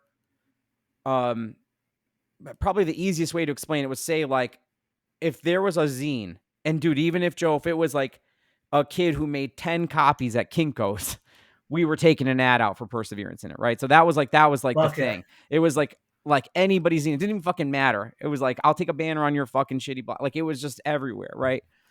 So that opened up, because this, again, it's a pre-streaming era. It's a time where you could ship 10,000 CDs of something that no one had ever heard of. And I'm gonna paint this for you where I was going with what I just said before about the distribution thing, right? So let's just like skip around. Perseverance comes out. It's obviously a monster. It's doing its thing. Everyone's like, what else you got? Hey, we have a deal at Caroline. We have all of these records. We have Full Blown Chaos. We have Sworn Enemy. With Honor. We have Blacklisted. And dude, you're talking a time where I manufactured and shipped 10,000 Wrong Side CDs. Shout out Morgado. We sold 100 of them. We sold 100 of them. I've got 9,800 of them still. And Morgado knows that. I love them. But that was what I'm talking about, is that, like, where the fuck could you send 10,000 CDs today? You couldn't. But back then you had Best Buy, you had all these programs. So when Hatebreed takes off, the label takes off and everything around us just kind of grows, man. And then you're talking, Sworn Enemy ends up on Elektra, major label. You're talking, we're shipping, like I said, 10,000 of every release. We've got bands that have never played or toured with fucking Jumbotrons on Ozfest. I mean, the most ridiculous shit. It was happening, but it was amazing because, I equated a lot to the way people say, and I love Turnstile. They're one of my favorite bands. How everyone's like, oh, Turnstile this, Turnstile that. And I guess for me, it doesn't affect me really in any way, like good or bad, because it's like we live the Hatebreed thing. So I've already seen this. They were nominated for a Grammy. They done all of it. And at the end of the day, they're still Hatebreed, right? It's like, it comes and goes, and like, I think what they have done super well is that they've maintained it. And I speak to Beatty and Wayne and those guys all the time. Shout out to Wayne. Yeah, shout out to as Wayne. A headliner, Wayne promoted This Is Hardcore like he was worried no one was going to come to see his band. I saw him. That was the coolest fucking shit that he wrote out so hard for This Is Hardcore last summer. I saw him the next day at my, shout out Dr. Hoof, the first, the drummer on Under the Knife, to my boy, or actually on the demo, sorry. I saw Wayne at Hoof's house the next day, and he said, quote, "That was the best fucking show we've played." He fucking loved it. He said the crowd was amazing. He said it was like I said, I see him all the time. So we're always talking shit, and he had a fucking blast. Like, he was like, it was fucking so much fun. But yeah, man, to get back to what you were saying, dude, it really did. I think at that time, especially you mentioned this on your podcast, was internet's popping, but it's not like now. There's no streaming. YouTube's not really a thing. So like, we would watch Headbangers Ball, and Jasta was the host of Headbangers Ball. Yes, he was. I mean, dude, I got to go. So he brought his people. I got to go to the VMAs because of him. The year the fucking Distance, quote unquote, sellout record came out, this dude fucking got me a ticket so that I could walk that car. You know what I'm saying? So like, this dude was there. He was getting fucking videos played. He's fucking wearing Distance shirts on Headbangers Ball. He's wearing Full Blown Chaos shirts. He's wearing Shadows Fall shirts. I mean, it was just, bro, sometimes, Joe, it feels like a different world because it was like a long time ago, but not really. And things are just so different, you know? Now, looking at that, you gotta. This is good that we went to that point. This is Hatebreed. This is a guy who was in another band. Jamey. I always say this is Jamey worked harder than most people in the modern time who don't have the concept of what it was like understand. He not only was hitting up people like Dwid, like, hey, Breed needs to do a split with you guys. He was putting out his people's records. I have letters from him from when Push Button Warfare came out, like, hey, Joe, I know you do shows. Check this out. Yo, if you can set up a tour, he linked up with Despair. He did his own, they booked Dude, their own me and tours. Yvonne put together all of the Hate Breed Integrity splits in his fucking dad's living room. So when I tell you this dude would go, I mean, dude, we would go and fucking, I remember we would go on, like, say, like it was like a Monday afternoon or Tuesday afternoon. I'd call him up. Yo, what are you doing? Nothing. Let's go fucking drop off records. And I'd go to his house. I'd pick him up in fucking Wallingford. And we would drive, bro, to every store in Connecticut with the distro. Yo, new fucking Sworn Enemy, new Voice, Reason, Overthrow, new Punishment, new fucking... Because he would trade with John from Very. So, dude, he would get a fucking box of shit.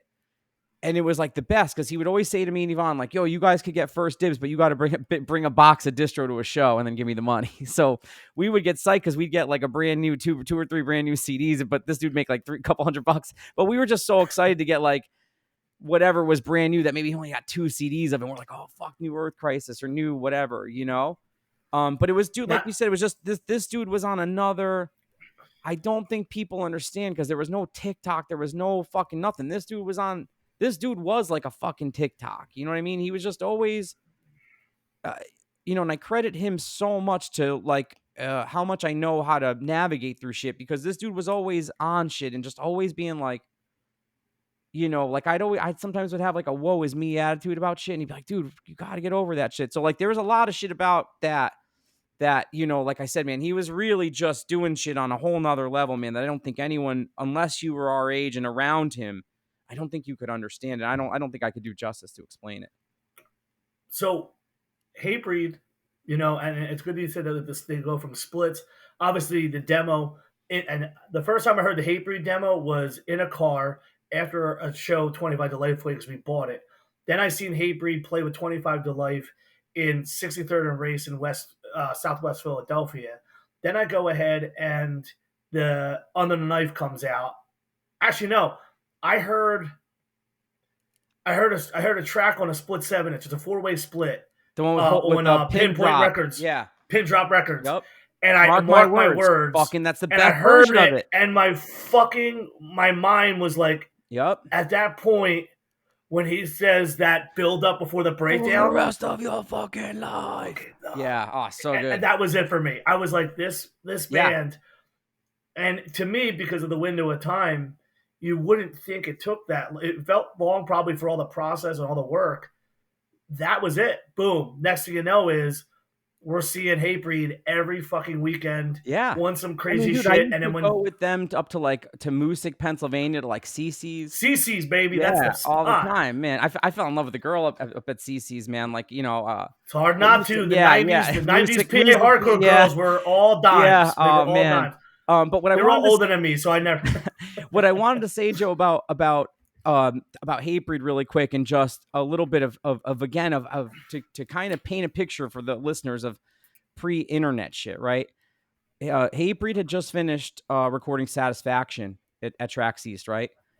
And I'm going to see, it was like Earth Crisis and VOD in Long Island, right? And I tell Joss, I'm like, yo, I'm going to the show. And he's like, oh, you got to drive up. Remember, he lives in Wallingford. I live in Orange. And so I have to go probably like 30 minutes south or 30 minutes north to drive all the way to fucking Long Island. But back then, whatever. So I go, and he wanted me to give Carl, who I had never fucking met in my life, a copy of Satisfaction on cassette. So, dude, we fucking get to Long Island. We miss VOD, who I was really upset about because that's why I go. We watch Earth Crisis. They were amazing. And then I'm like, just like a, you know, fucking a weird kid, like hanging out, lurking, waiting to see Carl somewhere.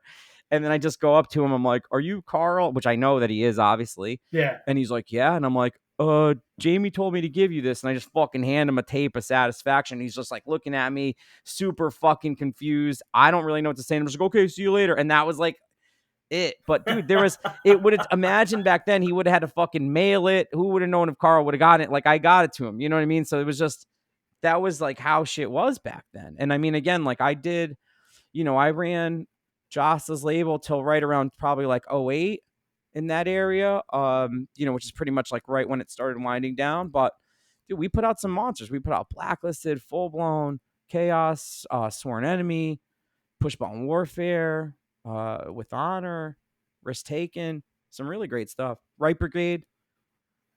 When you look at what the rest of Connecticut hardcore did, because of the rise of Hatebreed, the people who were so micro focused on like Hatebreed, they missed out on some wild shit. And I think it's actually the modern era of Connecticut hardcore that really is going back. There's kids who fuck with Dismay in Doubt hard. Oh, totally. It was one of the main that Kevin Nyland kid and Yeah. Lumpy, them guys really do a great job of going back. But I gotta say that, I did a show in '98. It was the first time Death Threat left Connecticut and played in Pennsylvania, and it was with 25 to Life and All Out War, and it must have been hard to be from Connecticut, and at that time when Hatebreed is like literally the thing everybody's talking about. So the same way Blood for Blood was the same thing, everything in Boston, and people not have.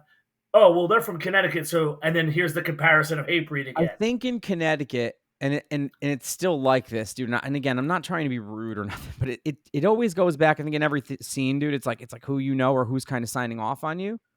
So it's like a lot of times, man, a lot of the bands were just friends with the right people, or they knew how to navigate, dude. So I think a lot of times, man, that's what gave the perception too. A lot of times that Connecticut was a lot more united than it was, if that makes sense. I'm trying to just not say anything that's going to offend anybody. No. You know what I'm saying?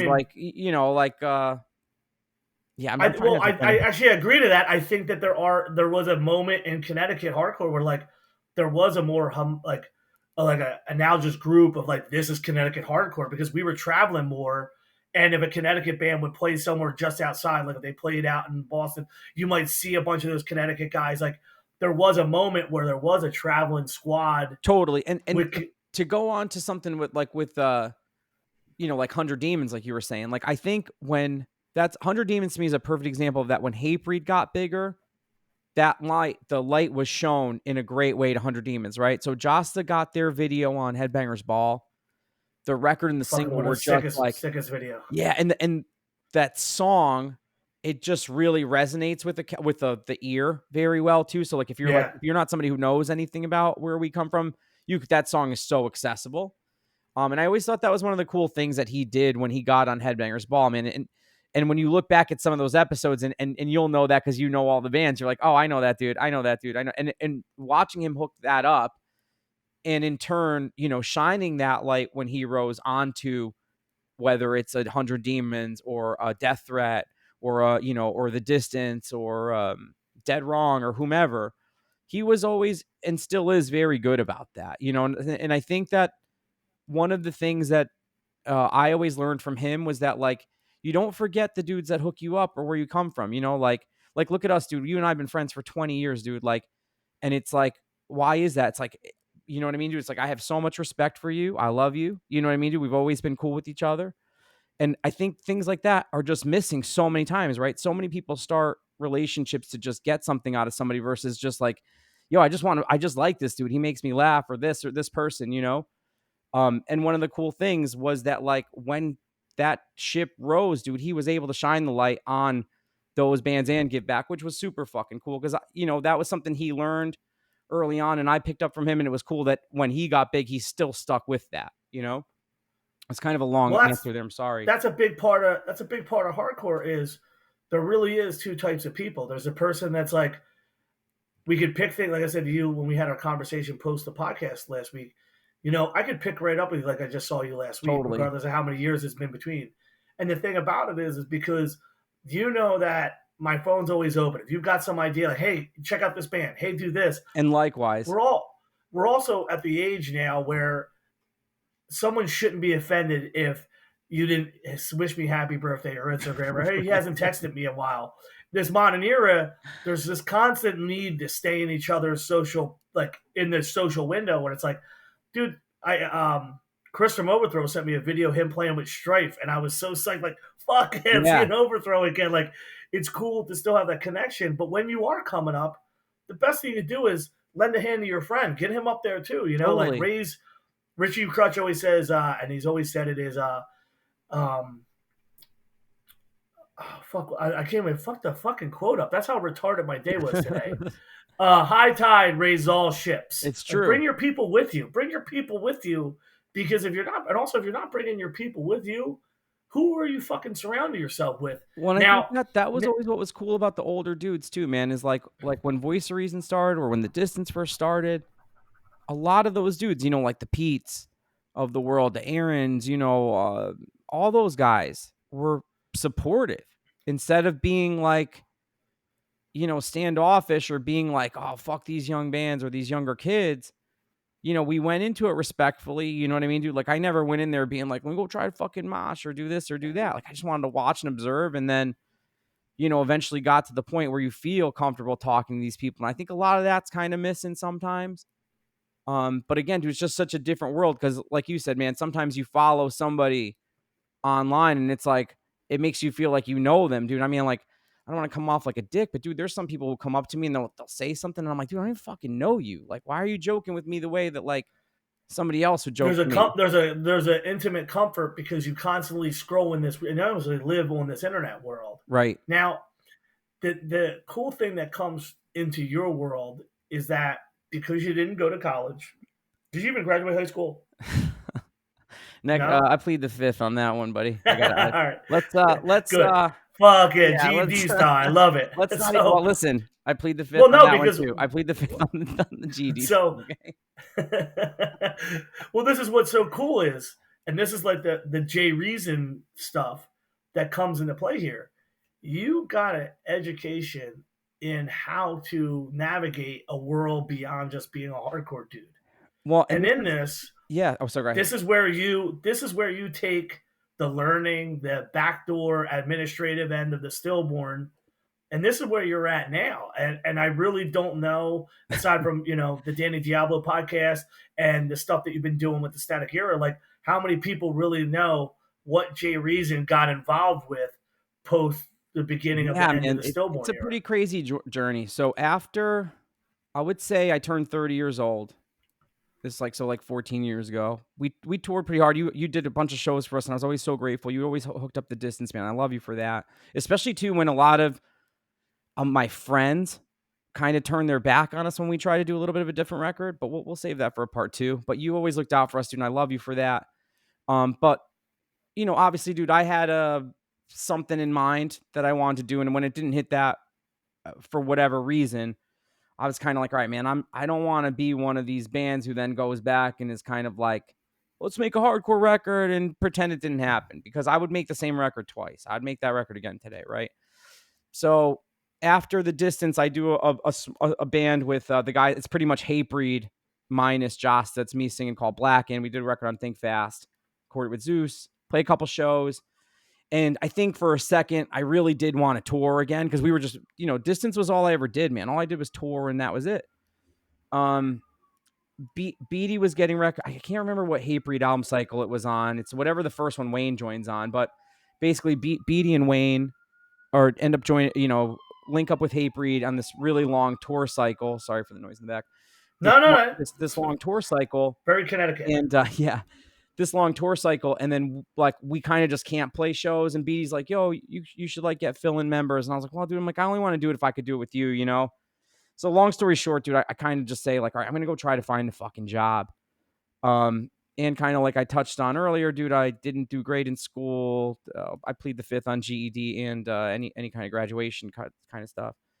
You know, I had always fucked with internet shit. So like early on, I learned a lot of like, you know, how to build like web pages and just like fuck, I'm gonna tell this story. So like I used to make fake IDs, almost got caught, didn't. Hopefully it's been a long time, it's passed. Shout out to Trash America who had the article in the newspaper of the when they were looking for the guy called Jay of Reason making fake IDs in Danbury College. But so like again, dude, like we was just always like scheming and doing um all kinds of shit. So I had a very limited skill set, dude, going into this.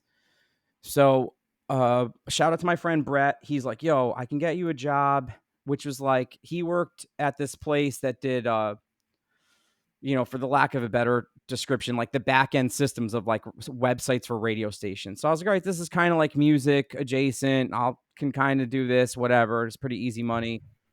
So I did that for a couple months and it was just miserable, dude. I didn't know how to like work in a place. Like I didn't know how to adapt. It was really difficult for me. It's still something, dude, that like the last real job I had, which was like 8 years ago at this point, like a real job where I worked and had alarm clock, all that shit. I literally walked out of it in the middle of it because the dude was giving me my fucking review, quote unquote. And I just looked at this fucking dude and I'm like, dude, I just fucking dealt with a fucking $1.5 million company and you're telling me some bullshit about an email list. I just got up and fucking left. So like I don't do well in those situations, but he was like, come in here and get a job or whatever. So a couple months, I'm just grinding away. It sucks. And I start looking at Sony.com and I see a job opening for something. I don't even remember what the fuck the position was, but all the shit in it was like shit I did. So I was like, okay, I could do this, I could do that. And dude, just on a whim, I fucking sent it in and I got the interview, right, dude? And it turned out, so the guy who hired me, shout out Dave Bell, he runs Epic now. He was from Damn. Connecticut. So we interview and we just, dude, like he's like a music guy. So we don't even talk about shit. We're just talking about music. And he's like, yo, can you build like a fucking web page in 24 hours or something? Just something stupid, right? And I was like, yeah, fuck it, Just to whatever. see where your abilities are. To see what my abilities are. So, dude, I fucking did it and it looked dope. So I get the job there and I end up working at Jive, which at the time was like Britney Spears, NSYNC. Shout out to my boy Chris. Um, Pink, like all these crazy, I mean, dude, bro, like crazy things, Joe. So like I was on cloud nine, man, had my own office in their big building on 55th. Right on the Jive floor. So was there for for like almost a year before they closed out. That was the one thing that sucks working at major labels, like, is that like you just never know how secure you're gonna be. Like you might have an office one day and then the next day you got shit. But so like, yeah, man, ended up there. Then like when I got laid off from there, kicked around somewhere else and then ended up back at Sony a second time. And then from there, dude, just, ended up being they call it a producer, but like when you say producer, people think music. It's more like project management stuff. So like Yeah. my clients were like all the Sony music brands. So like, dude, I worked on like Billy Joel shit, Michael Jackson, um, Elvis, which I'm a huge fan of. So bro, like just these fucking records that like I grew up with, and then you're working with like the Michael Jackson estates to move over like their fucking site. It just was crazy, and again, so just a dude from a hardcore kid, who used to build like our shitty record website and lay out our crappy fucking CD layouts, that whole skill set I was able to just kind of land doing that.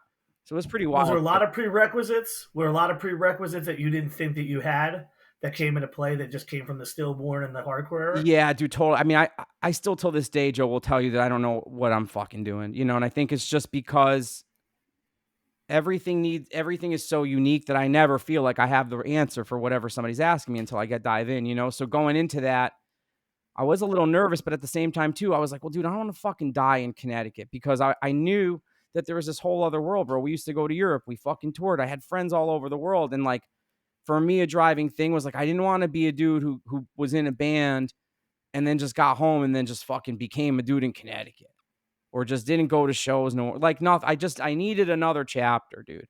And that chapter was like just getting on a train and going to work in New York for a bunch of years. And unfortunately, dude, I missed out a lot on like my home scene stuff. I missed a lot of shows and stuff, but I was like working on just fucking huge shit, dude, and just trying to take my like just career to the next level so that like, now in 2023, when I have like the store and the label, it's like, dude, I have such a skill set underneath me and clients that like, dude, I can reach out to and shit, that if I need something for the label, dude, I could reach out to somebody who worked at Epic on huge campaigns and all shit. Whereas like I Why wouldn't don't you have those. break down the beginning, like the actual organic beginning of Static Era, and like where you're taking it? So when you're saying this stuff, people have a better context for Yeah. that. So for people that don't know, dude, I really missed like so I had started doing a reissue vinyl label called War God.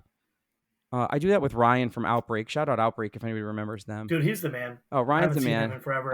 So He would always send me the coolest Think Fast, like records, like multiple records. Joe, He he did some loved really you. cool When shit, I man. told him I was doing your podcast today, he was excited. So I told him I was going to bring up He's the War another God thing. guy I'd love to have on the Oh, you show, should. He and runs. another dude.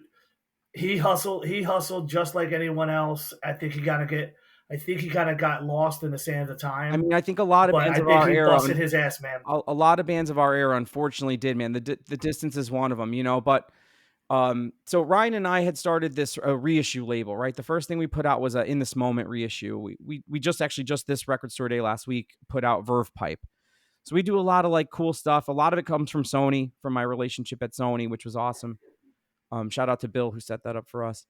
And dude, out of that process, Joe, that I've always loved working with bands and people. To me, it's never been about selling the record. It's always about the manufacturing and the process and the enjoyment we have in it coming together, And I love that. So I missed it so much that I had really felt empowered by seeing so many great labels like, Triple B and Flat Spot. And there's just like some cool labels going on. And I really missed it. So I went, I had an idea and I went to, it was E1 at the time. They're called Monarch now.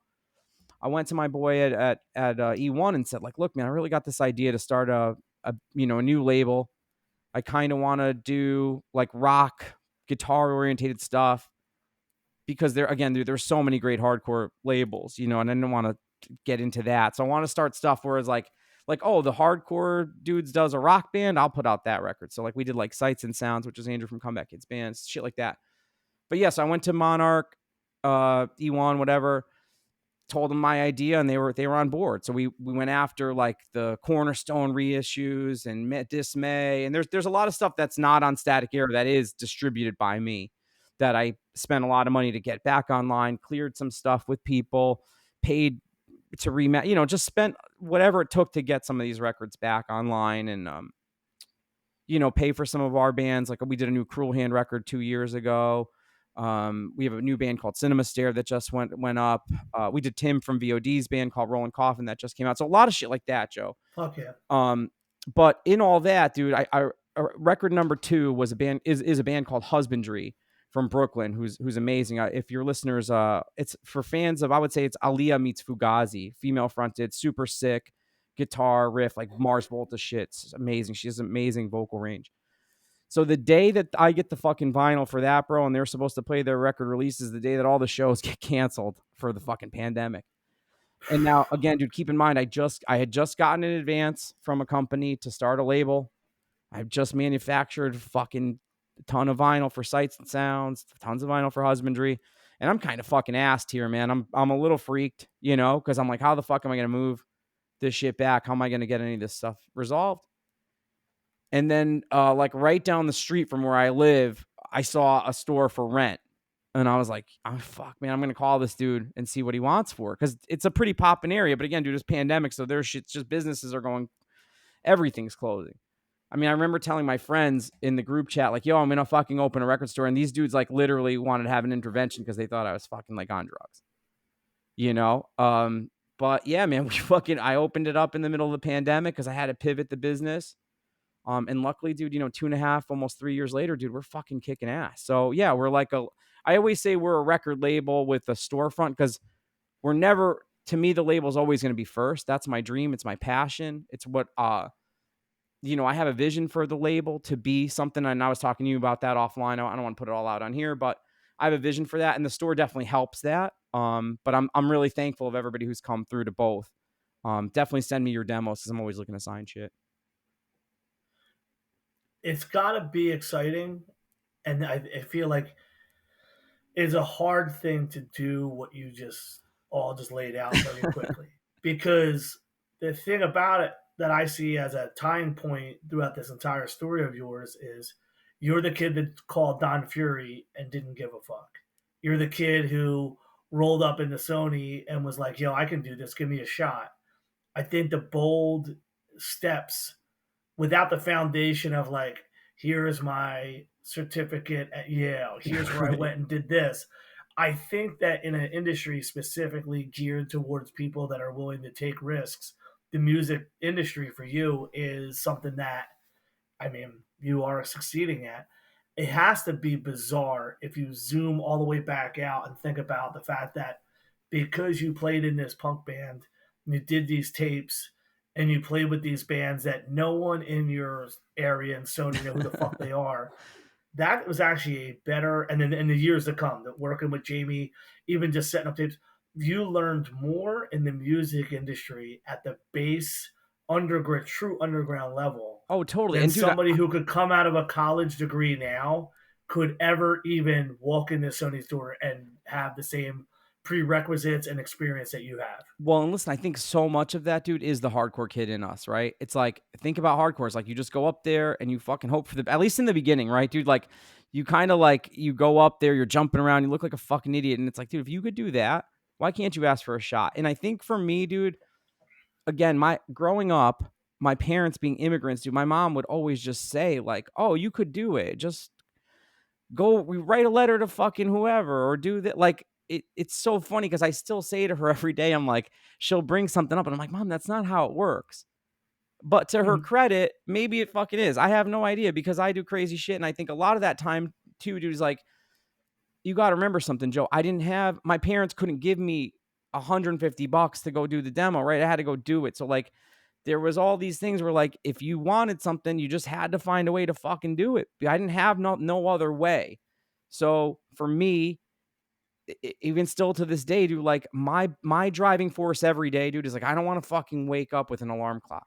So I'm like, what do I have to do to not do that? Okay, it's continuing this path. It's fucking pivoting the label to do this. It's, working with the clients I work with now. Like I pretty much now, dude, for people who want to know, it's pretty much the same thing I did at Sony, but I contract for myself, right? So, I done a ton of stuff for Brian McKnight. I just finished stuff for Shaka Khan, UB40, like a lot of legacy artists who used to be in the major label system. And then kind of, I always say from the studio to the shelf. So everything in between, manufacturing, monetizing shit, publishing shit, all that shit, dude, which again, dude, like I learned all that stuff, dude, because people took advantage of kids like us because they didn't teach us something. If we wanted something, it'd be like, all right, dude, I'll give it to you, but I want 50% of this, or I want 70% of this, or you got to give me this or that. And my whole thing, dude, even still is like, I want to be able to do for my friends or whoever and not say, oh, you got to give me this. There's so much shit, Joe, that my friends will be like, dude, I need to get this up. Can you upload it? Yes. I don't need anything. They're like, oh, I'll pay you. I'm like, dude, I don't fucking, what are you going to give me? I just do it for you. You know what I mean? Like of years of people taking shit from us, that's what drove me to fucking learn how does a band get on this? How does this work? How does that work, dude? It's just like, anything to not fucking work a real job. Because like I said, dude, the last fucking real job I did, I had a fucking dude telling me to do something that was so fucking wrong that I was like, dude, you're wrong. Like it's wrong. And I had to quit. You know what I mean? So it's like I just do shit that I gotta like dude, whatever I can do to just not fucking go back to that stuff. Well, also maybe inertia of working on your own. Yeah. You are your own boss, but you are also in the hands of your own destruction. If you're not out there getting it, you know that the floor under you is not as stable as you would like Oh, it to be. totally. And the guys who I had on this show that have, like, whether it's Jamie Biss, who is a restaurant dude from the Yeah, shout Boston out Jamie. hardcore Yeah. scene. Yeah, and Joe, Jamie, because that's actually cool. I got Fast Break and Cornerstone shit sent to me because of Oh, that that's the podcast. And best. that was the coolest thing possibly still ever sent to me from a podcast Oh, because of that's that. awesome. But like everything you said relates back to these different people that had moments where they were like, this is the only way I'm going to make it. Like, and I think that that's where success really does come from. Like, not the, oh, well, I want to make sure that I'm better than my peers in this corporate atmosphere. Like, I need to make this work Oh because yeah. I I don't mean, have listen, the dude, fallback. I could have gone and had a career in the city as like a project manager for some bullshit stuff, but I was like, I don't I dude, I did a little bit of it and I fucking hated it. You know what I mean? I gotta kind of at least be into what I'm doing. So I'd rather make less and kind of have to grind a little bit more than put up with all the BS. You know what I'm saying? That's and again, I think that's like the kind of the hardcore kid in me, whereas like, dude, too, and you gotta understand something, Joe, is like for me, there was being surrounded by people like Jasta and all these, those were my peers, and I'm like, I don't want to be the dude I don't want to be the shot dude. You know what I mean? So it's like, I think so much of the drive in me comes from being surrounded about, like, dude, even people like you who do these great big things. And I'm like, man, I want to be in those conversations, or I want to have those things that I could talk about with a person at your level. And I think a lot of that's what drives me, dude, is to do this kind of shit, is that I can hold a conversation with somebody like you who books this stuff, or hold one with a job, like just all my peers, dude. That was always a big thing to me too. Is there something that you can look back on with hindsight and not your own music that you think that you could do better today than you did back when you worked on it? Not involving music. No, involving Oh, music, but like involving not music. something that you performed on, like a project, a band, I something that think you're like, fuck, I wish I would have done this instead of that. I gotta be honest, man. I'm gonna say no, because I'm just not a person who's ever thought like that. I always think everything I I love that. do, That's awesome. yeah, I feel like everything I do is what got me to here.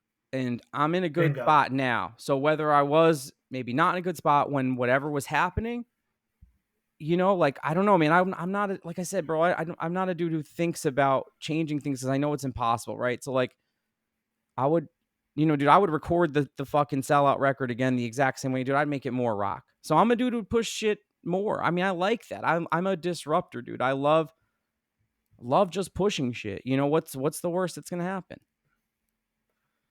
Let me take it back into our conversation where you said you were psyched on the demo tapes be going out to Rick to Life, right? Yeah, This is something that I find dude, bizarre. he's the reason we got signed to Triple Crown. Not well, so here's the thought process here. In 1996, you can give 50 tapes to some vagrant vagabond weirdo and it helps your band get out. Half of the hardcore scene is like, fuck you, he's selling tapes and I don't get my money. Oh, we Now, didn't here's the care. irony. No. Here's the irony. 25 years later, the same fucking bands are getting a resurgence from freely distributed streaming services and YouTubes that they're also not getting no fucking money for. Well, listen, And I man. find no, this is a retroactive argument. Yes, you can be mad at Rich to Life sold potentially hundreds of your demos for $3 and got your band the only shows you played in the 3 or 4 years of window of activity, but it was the free fucking streams that got your band back alive in the year 2020 or 2019 or 2023. So shut the fuck up about Rick to I Life listen. not paying you $2 a tape. I always That's the surreality of what we just talked about, is where a physical tape can manifest you to be able to be in the career that you're at dude, to now. get letters from Japan and like all the. It was just, again, And dude, well, so that's I'd where give him 100 tapes if I could. well, that's the thing is, and then now we're in a situation today where the music distribution is so instantaneous that it allows for such a complete, like, nothing really is of value. Like in the same way, like when you talked about that buying a record and it being bad, I listened to so many records that were the metal record Of that of the band, old right? school hardcore band and be like, I thought, and I would feel like I got ripped off. Like, Right. why does it like You're like, I the thought they first, were supposed like, to be good, right? Right. yeah, like what's fucked up is I heard the Massacre from the Exploited before I heard the earlier punk Oh shit. shit. So like, I still fuck hard. Like, I still like the Massacre is like the illest Exploited record to me. But there's so much shit in its physical form that brings value because you put money into it and you have it and organically you're feeling it and you're stuck with them liner notes. And the time immortal is, oh, I read the liner notes, I saw this band, I checked this thing out. Today it's a scroll through, it's a click of a button, it's a PayPal, you got a Bandcamp or you got the Spotify. Or it's just to say you have it in your collection, So there is a a weird way that in your timeline that we're talking about is physical stuff became very important, and then physical entities became almost completely of no value. Like you said, Yeah. what the fuck? There's no band selling 10,000 CDs anymore. I mean, dude, what? It's a surreal thing to look at it this way. Dude, when was the last time you fucking saw even like a fucking real thank you list? Like, remember reading? I don't even. I got to be honest with you. I don't know if I've looked through anything record wise, because the records that I have on my wall, I have on cellophane, because I don't ever want to fuck with them because I love them. Like, I have my Cold as Life record right Oh, here sick. because they didn't have an LP when we were kids. You had the I CD. think of like You know? for instance, like, you know, like you'd sit there and you'd read the one that just sticks out because it had everybody's fucking name is like the Satisfaction Fucking thank you right. list. And you'd be like, what band is that? Or like, dude, I remember as a kid seeing Warped Weeble Wobbles and every thank you list. Yeah. There was no way The to listen coolest. to them. And I'm like, how do you hear this? Like, who the fuck is this? And be like, you know, you would just hear like mythology of these. And I mean, I don't know, dude. It's just like, again, man, I'm like you said, I love everything about the present, but there was a lot of cool shit back then I in that opened era. up. I opened up the Strength Through Unity 10-inch and saw Joe Hardcore thanked, and I thought I won the I lottery. think I'm there's like, a what picture. the fuck? Isn't I there? was Is so that the one happy. that has a picture of you and I in there? There's a picture with you and I. Yes, in we're one in of it. There's okay. in a picture in one of the 25 to Life things, and I'm looking at it going, "There's me and Jay. I That's love fucking that. awesome." And to think about it now, like these kids today are so fantastic that they have this bizarre ability to go hard on everything. They go hard on the past, whether it's Connecticut, Pennsylvania. If you're a CT hardcore kid, you know about Dismay and Doubt and Well, and they're how just wild so and weird that record is. dude, they're just so open too to listening to things. Like I said at the beginning, it's like you talk to a young kid now, and they're like, oh yeah, I like this band, and this band. Whereas like when we were young, you would never say that, even if you liked it. You know what I mean? And it's just like Fuck no. I love, to me, you know, like when you hear a band like a Scowl or something taking a big chance, going for it. I love shit like that. That's what we try to do. So I get off, you know, like to me, that's exciting because again, I agree with you, dude. Like I was just listening to your most recent episode. Like, I don't think this, you know, a band playing a large festival is going to change shit. Right. Cause like we just talked about with Hatebreed, you and I have already lived through this once. That's why Yeah, you and I, it's really no different whether it's band whomever. It's going to happen again. There, after this dies down in whatever years, there will be another Turnstile, another Knock Loose, absolutely. another Scowl, whatever, right? But to me, dude, what's cool is that like when a band like that breaks through in a weird way, it does kind of help everything. You know, I don't think it's like, you know, man, I don't want to copycat everything you said on your podcast, but it's true. It's like, I don't think it's not an overnight thing. You know, I don't think the dude who's going to fucking see, you know, whomever at the fucking Webster Theater is going to come to the Wham leg, you know, the next week. Yeah. But what I do think that is if we make things accessible to people, right? Like if, say, for instance, you do go to that large show at the Webster Theater, you know, whatever, something like that, and you're out there flyering, which is something me and Jasta used to do. You know, we'd go to like Limp Bizkit was playing or whomever, and we would go out there and flyer, and dude, we'd probably give out 1,000 flyers, and you maybe would see like 2 of those kids come to the Hanover House. But it was Yeah. like, you know But it what, was man? worth it. It was worth it. So in a lot of ways, I think if you make shit accessible for people, which is that's what I love about Hate 56, is like you could watch something, you could feel like, okay, I could go to this, and then you could, and it's right there, you know. And then I like what you said was like taking it to the next level, dude. Start a zine, start a fucking terrible band, start a fucking shitty tape label. Try to find a way to be involved without like making a name for yourself, if that makes sense, right? Because I think that's such Well, a that's fine line. the Yeah, it's like that fine line of like, I want to be in this, but I want to be in this so that everybody's like, yo, you're the fucking man at shit. Because that's the again, weird line that the kids with the at the acts now, like yeah, you and I, yeah, you got Jay Reason because of Voice of Reason. I got right. Joe Hardcore, so I Well, and spoke back then you fast, would and they're like, listen. Back then, you know, this dude was like your name and your band name, Jamey Jasta, Jay yeah, Reason. You know what I mean? Like, and who the fuck knows the Jay Gelbert? People say it wrong all the time. You can't fucking spell it. You know, yeah. it's like, So the kids today, I feel some of them work completely to just do the next thing. And I totally. also think that in the same breath, there are people that have done very little work to really command, like, well, do you know that I do this? And I'm like, yeah, you and 25 Yeah, other fucking exactly, people. Like, exactly. keep doing it for another 20 years, and then people should genuflect to you, because I don't walk in the show going, here I am. I Here's walk in everything the I show did. the same, Right. because to me, this is just what I do. This is what we've done. I feel as if the balance has to be there, in the same way we said about, we were talking about, like, the scowls and the way it works. It's never to demean these people. It's never to disrespect and say what you're doing is wrong. It's like, there is a very good chance that there's going to be no people that saw Coachella that are going to end up listening to Madball. Yeah, totally. That being said, maybe their personal exposure, they check out some other stuff. That's good, but the some value doesn't reach out to tomorrow.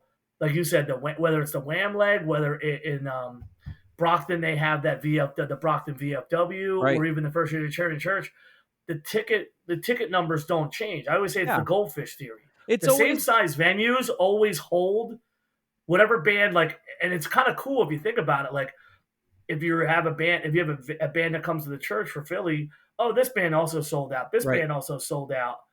The same way, like, hardcore only has such a window because that's the size of the venues. Totally. And then when they go to the next size venue, now the barricades up. Now the security with the Well, and that's crossed what you were arms. saying. It's like how many people use fuck again, just treading delicately in this. It's like how many people use the 250 cap room route to be like, yo, we sold all this out. See you later. Like you were just saying, right? To just be like, yo, now we've done X, Y, and Z, right? And Well, again, man, it is the easiest stepping stone, and the booking agents, a lot of them are hardcore dudes, or used to be, or they work their hardcore bands. They know the system well enough. And for me, I'm not a willing participant, but if the kids who come to the 20-person show and the 50-person show are going to check out that band, we're going to do it. Now, it gets to the point where it gets silly. Like, I just did this band from the UK, Loathe. They had supported Code Orange, and Code didn't do the Philly show. So, for a couple days' notice, we dropped them onto a church show. They did 200 something people with 4 days' notice. Vended played, Diane Wish played. They come back in December. This is a band from the UK. They have ties in their world to the adjacent core shit, but they sell out the 650 room, no factor, to a completely separate audience. right, They have their own inbound crowd. I will probably never have to work with Loathe again because they're on the track to be a bigger band. right. And I'm not going to walk around going, hey, I booked Lowe's show. Yeah, But this is the nature of what happens to someone like me when I have access to a smaller room, because it's not Lowe's that I'm helping. It's my business relationship and my friendship with their agent and right, the other bands. Like, hey, can you make this happen? Yeah, I'm going to make it happen. But I'm not going to sit there and be like, yo, it's on me. Loathe was going to go up without it. I right. think sometimes people personify themselves in what they work on and do. And it's like, if I wasn't here, there'd be someone else. Now, there's maybe things different done, but there's always someone else. So personally, you got to do the task. Start the band. If it sucks, you'll do another one. If you really like it, you'll do more than enough of them. Well, You and know? I think a lot of the ways, man, the way that this really grows, right, is like it's like this. A dude like you or I sees a dude who went to, and you got to remember too that these big festivals, man, 70 or 80% of the people are there to just be at a festival. They don't give a fuck about what's on. They don't care. This was the argument that you named two of the bands that were there. I won't bring them up, but in Europe, Shattered Realm was having a discussion with these other bands, and I have flagrantly said I do really hate the giant stage Euro festivals. I get up there and I don't feel any, like, I feel nothing. Like Right. like it's not me standing there in that man ball or that biohazard or that dog eat dog or that machine head dynamo 95 video that we all watch on YouTube. Right. I stand up there and it's not performance dread. I don't give a fuck about anyone I'm looking at. Right. And that's because I'm fucking sociopathic and fucking No, but I'm like, antisocial. But like, I get up there and I see the 35 armed security guards and the fucking the World War II trench between my fucking stage and the barricade, and I go, why am I here? Like, right. this isn't cool. Well, I'd rather get kicked in the face at a hall show. So I've never joined that world. So I look at that world and I go, this isn't my shit, man. yeah, Plain and simple, this ain't my shit. I think the way our thing grows is somebody like us sees that person and says, "Hey man, you like this? You might like that." And you bring that person to a show. It's one at a time. Or honestly, the way I've noticed in Connecticut, really the really young, I would say, like, resurgence of stuff, dude, is really giving a chance to a young kid. So like, we put out in Static Era, we put out Ilcom. They were like, they broke up, unfortunately, but they were a brand new band. I had gotten to know the kid over a year or so, super respectful. I was like, you know what, dude, let me fucking just put this out. And they were super good. And I noticed that they would bring their friends and those things. And I think as long as people like us make it accessible and not intimidating for that, of course you tell people like, look, watch out what you're doing. Don't come in here like a fucking asshole or whatever. But if you make, the entry point for somebody kind of accessible and you show that support, dude, I think that they tell their friend, and I think that that's a much better way to grow than, like you were saying, dude. I don't think anyone who goes to some festival is going to be like, oh, fuck, let me go to the Wham Leg next Sunday and sit in the parking lot. Like, no, they're going to that to take picture. And this is no shit on that. Like, listen, dude, I work with clients in that and I love that space. But that's like a fucking, it's a selfie thing. You're going for an experience. The music is so secondary, where I think, Yeah, I think it's actually yeah, it's background music to the selfie. it is. It totally is, probably man. the best. It really is. I think in concept for gatekeeping in the modern era, because of the Spotify, the YouTube, the 856, it's almost a moot point to discuss it because it's not gatekeeping and keeping people from seeing this. What has to happen is, and this is where the core, like the double entendre of the core values. If your core value of your hardcore scene is that, if like we have a lot of B and C markets in Pennsylvania, where there's out in the central and west, further out, there isn't the same hardcore scene. So there are hardcore kids by their own definition in places with barricades, but then they come to the church, they're unfamiliar. Same thing in New Jersey. New Jersey's primarily bigger clubs with a different attitude. So when they come to the smaller hall shows that are now starting to pop back up in New Jersey, some of these people don't know. Right. It's the hardcore culture's job to walk these people in, and also record stop. Hey, don't fucking do that. Yeah, don't act because like it is. And if you do that, you can balance the point of allowing new people to come in, unrestricted access, have fun. Like we had a Tsunami show, saying to you, and it was 90% not kids that go to hardcore shows. Dude, I went to the Connecticut show. I didn't recognize anybody, but it was awesome. It's a new. Great. I love them. It's a new world, and I said the last time I felt like this was in 2014 when the Twitching Tongues toured with Code Orange. It was small venue, 400 cap, and I'm standing there, and besides who was working at the door and maybe 10 of our friends, I'm like, I don't know anybody. And those same kids now went on to either nothing, or they went on to doing tons of bands, and they're still with us.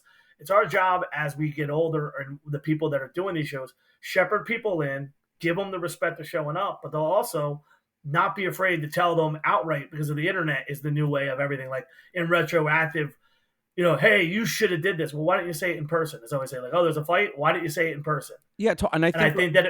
Oh, sorry. I think a lot of it, dude, like you just said, is showing respect, man. Like, so Distance just played our first show back in like 15 years in November of last year, and then we played the Death Threat shows that just passed. But I feel like, dude, because I'm so open and respectful and go and watch the younger bands and put out younger records, and dude, like I'm always giving advice and doing shit when it's asked, that like when we played, bro, we had such a good response, and I felt like we didn't come off like old heads, because I don't go to those kids like an old head, dude. We would have played first if we had to.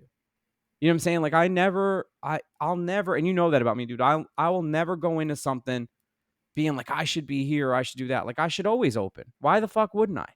We haven't played in so long. Honestly, sometimes the best shows you open, totally, you get your set over with, and you just get to watch the bands. Totally, man.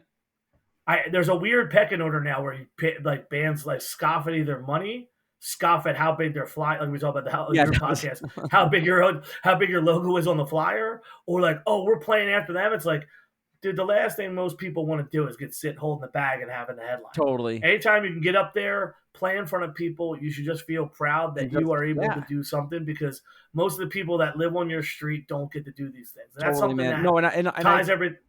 I was saying before, I'm so grateful, dude. I was so grateful to Isaac for coming and doing the show with us, because, dude, we hadn't played in a long time, and I definitely had gotten the itch. we had been asked to do stuff over the years. But again, man, I never really felt like it was my place, dude. I always felt like I was like, why? You know what I mean? But then finally, uh, dude, again, I don't know if it's because I'm old now and I just get bored, but I was like, I'll do it and see if anybody cares. And it went really well. And then they asked us to do the Death Threat anniversary show, which is fucking awesome. Yeah, and it was just great to do it again, Joe. And I had missed it, dude. I gotta be honest. It was a lot of work getting prepared to do it because it had been so long. I am working on new music. But it was really, yeah, it felt really good to do it again, man. And I felt like, How are you gonna balance that itch that comes when you start playing with, hey, I gotta hold down the fort at home? How are you gonna do that? so thankfully for my girl Viv, I can't really do that. She kind of keeps me she She- keeps me in check, like, and again too, man, I'm super realistic of like what we are, what we did. We're not American Nightmare. We're not one of those bands, but in our little world, in our hometown, we affected some people, and I love that.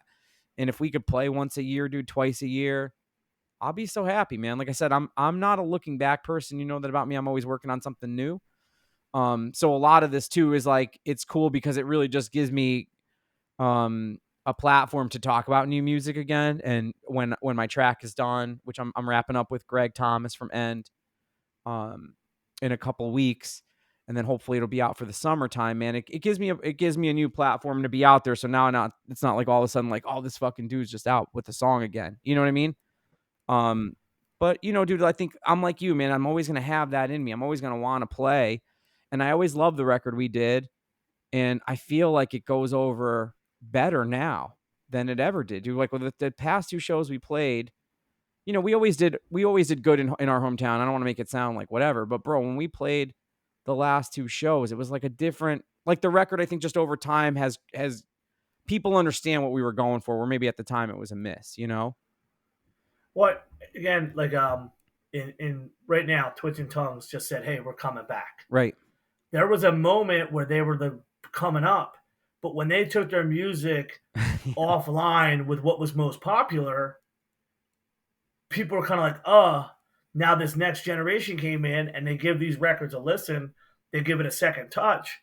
I just said to Colin, like I think that the modern kids have a wider ear musically. I didn't say it 100%. that way, but I think in general, my point was I said to him like, I think this modern era is going to warmly receive Twitch and Tongues better than when they first came out I agree. because those records are something that kids had time to sit and listen on. It's a bitter thing what hardcore does. If you are down the middle, people either like you or they call you generic. If you are in any bit way just perfectly generic enough that like with the youth crew, if you're just youth of today enough, there's gonna be Yeah. people like you. And then there's gonna be someone who's like, that I fucking heard 100 bands like that. Fuck that. Right. The fucking razor point sharp of either you're loved or hated, I can't figure it out because there's bands that have been exemplary musicians beyond the point. I mean, there's a million bands we can, reference. Dissolve, I think, is one of them that you Yep. might fuck with. Like that just didn't get their due. Whereas the most generic shit popped quicker. Oh well, And then dude, there's also just like I socially in time, Voice of Reason, like we just talked about, when there was a poppin' scene for you guys, they're like, not you guys. You not guys can't yeah, come we over can't. Well, here. listen, I will tell you, man, we were never. I'm gonna even just say me. I've never been a dude who's invited to the party, so I make my own fucking party, and that's always how it's been, bro. And that's listen. The one thing I'll always say is like, we may not have fucking fit in, we may not have done this, but dude, I'll do it all again. I'm appreciative of everybody who's ever fucking listened to us. I think that we genuinely, dude, did things that I couldn't imagine. And one of the things I want to say, man, is you got to remember something. And Joe, you'll get this because you've known me a long time. When we went to do that record, okay, we had a variety of labels to sign to, okay. Abacus, which was part of Century Media. I would say, okay, if I was going to do a regret of a music thing, there's two. I would have done the Victory. I would have done the Voice of Reason record on Victory, like Jasta said we should have, and I would have done the Distance record on something else. Only because, dude, when we were done recording that record, I remember saying to Shep, the producer, and to the band, and I don't mean this in any kind of like ego way, but I just said to them, I was like, the label's not going to know what to do with this record because it was a major label record at a record label that wanted us to maybe do a hardcore record, but also wanted me to use like every favor I had. So like we bring Bert from the Used on the record, you know, and like I said, man, I love that record. I just wish it would have maybe came out another thing. And then what I was gonna say about that, dude, is you got to remember that they gave us, we were one of the last big record deals there. So I won't say the full amount, but dude, we got a shit ton of money to go do the record, get a van. You know, Jasta negotiated the deal for us, and we were doing really good, you know, but they just didn't fucking know what to do with it. So we got a ton of money, and I just was like, you know what, dude, I'm gonna go fucking make the record I want to go do. So get the best, go get the producer, go get the writers, Vic can make the videos, make the DVDs, and it's like all that shit was great because you know what, dude, everything is past, and at least I got that experience still. So I wouldn't change it, dude. You know, and I love the record. Why do you think that they buy these records if they don't know what to do with them? I've always wanted to have someone just straight out Taxes, answer that. taxes, tax write off. Explain that. So without being too like, you know, I don't want to say the wrong thing, but like if you don't put no names well, out there. Just like just speak like speak to the okay, speak to the say power. okay, so say you give a band a lot of money and the record doesn't do well. You can go to your accountant and you're like, yo, this is a loss. And if you have something like Century Media where they fucking sign so much stuff versus shit that actually takes off, you know, you could write off like fucking huge advances. So like giving a band a big advance to go buy a van and a trailer and all these things is like totally pointless after a certain amount. Because was Abacus ever going to be a label that was going to stick around? Who fucking knows? You know what I mean? They had a lot of good bands. We went over there because Sick of It All was there. Ignite was there. I forget. Oh, they had Juliana Theory. I mean, dude, they had some fucking big bands. And like I said, man, they came with the biggest advance. And we really wanted to do a big record. You know what I mean? Like, what does a band do with a big advance if someone like oh, your dude, band? we bought a van. That was the first thing we did. Like, we bought at the time, I think it was like, so say maybe that was like 2005. The record came out in 06. So maybe say like we got the advance in like end of 05, 06. We bought like a 2002 or 2001 15 passenger van. We bought a trailer, bought some gear, like shit so we could go be a real band. And then we spent a shit ton on the record. Like we went and got a fucking real producer. I had Bert from the Used come in. We did a fucking huge video. Like I just, dude, again, man, like going back to what I had said at the beginning of this is like, all I ever fucking wanted to do was be in a band or fucking go record. I'd watch, you know, La Bamba a million times in fourth grade. And I was like, I want to do that. Like, so dude, when somebody said to me, here's a fucking check, like, of course, I mean, yeah, I could have gone to Zeus and done Bridge 9 record part 2, but I didn't feel like doing that. You know, we had taken a little bit of a trajectory working with, before the record came out, which with Matt Hyde, who did he did Hatebreed Perseverance, but he also did like No Doubt and all these other things. And we worked with him for about a year. We recorded almost the whole album before it came out. We were going to change the name. There was all this stuff, dude. We almost ended up on a major. There was all these things, Joe. But then when the time came to it, Abacus came with the money, and I was like, fuck it, man. Let's just make the record we want. We can go get the van. We can go do all these things. And I think I still thought that maybe we would. I definitely thought the record would hit. And then when it didn't, it was just like, I didn't know what the fuck to do. And that's kind of where I ended up back telling you about the jobs and shit. You know, I didn't know what to do because I was always all in. You know, and I think a lot of that comes from Jasta because there was just always no plan B. What the fuck was I going to do, dude? I didn't have a, you know, no, like really no education in high school. You know, there was nothing I could really go do, dude. This was it. It's going to be 30 years old. What the fuck else was I going to do? Well, like thinking about it, if you don't go all in, you're gonna say I shoulda, coulda, woulda. Mm-hmm. You do it, it goes where it is. You know, like the biggest failure of This Is Hardcore was thinking that we could bring in audiences that are just outside the scope of hardcore because of the band name at the top of the Like bill. you were saying, Kill Switch, right? Yeah, and it was one of the hardest lessons to learn that no matter who you book, you have to be able to promote to that crowd and get them to walk in the door. You know, and I think that this becomes something that gets lost on people. And I think in the time frame where you're going to see some more of these bands grow just beyond hardcore, you're going to see some smaller fests say, hey, you know what? Like we can pull this band in and they're just going to sell our room out. And that was one of the hardest lessons to learn was like, listen, at the end of the day, this is a hall show.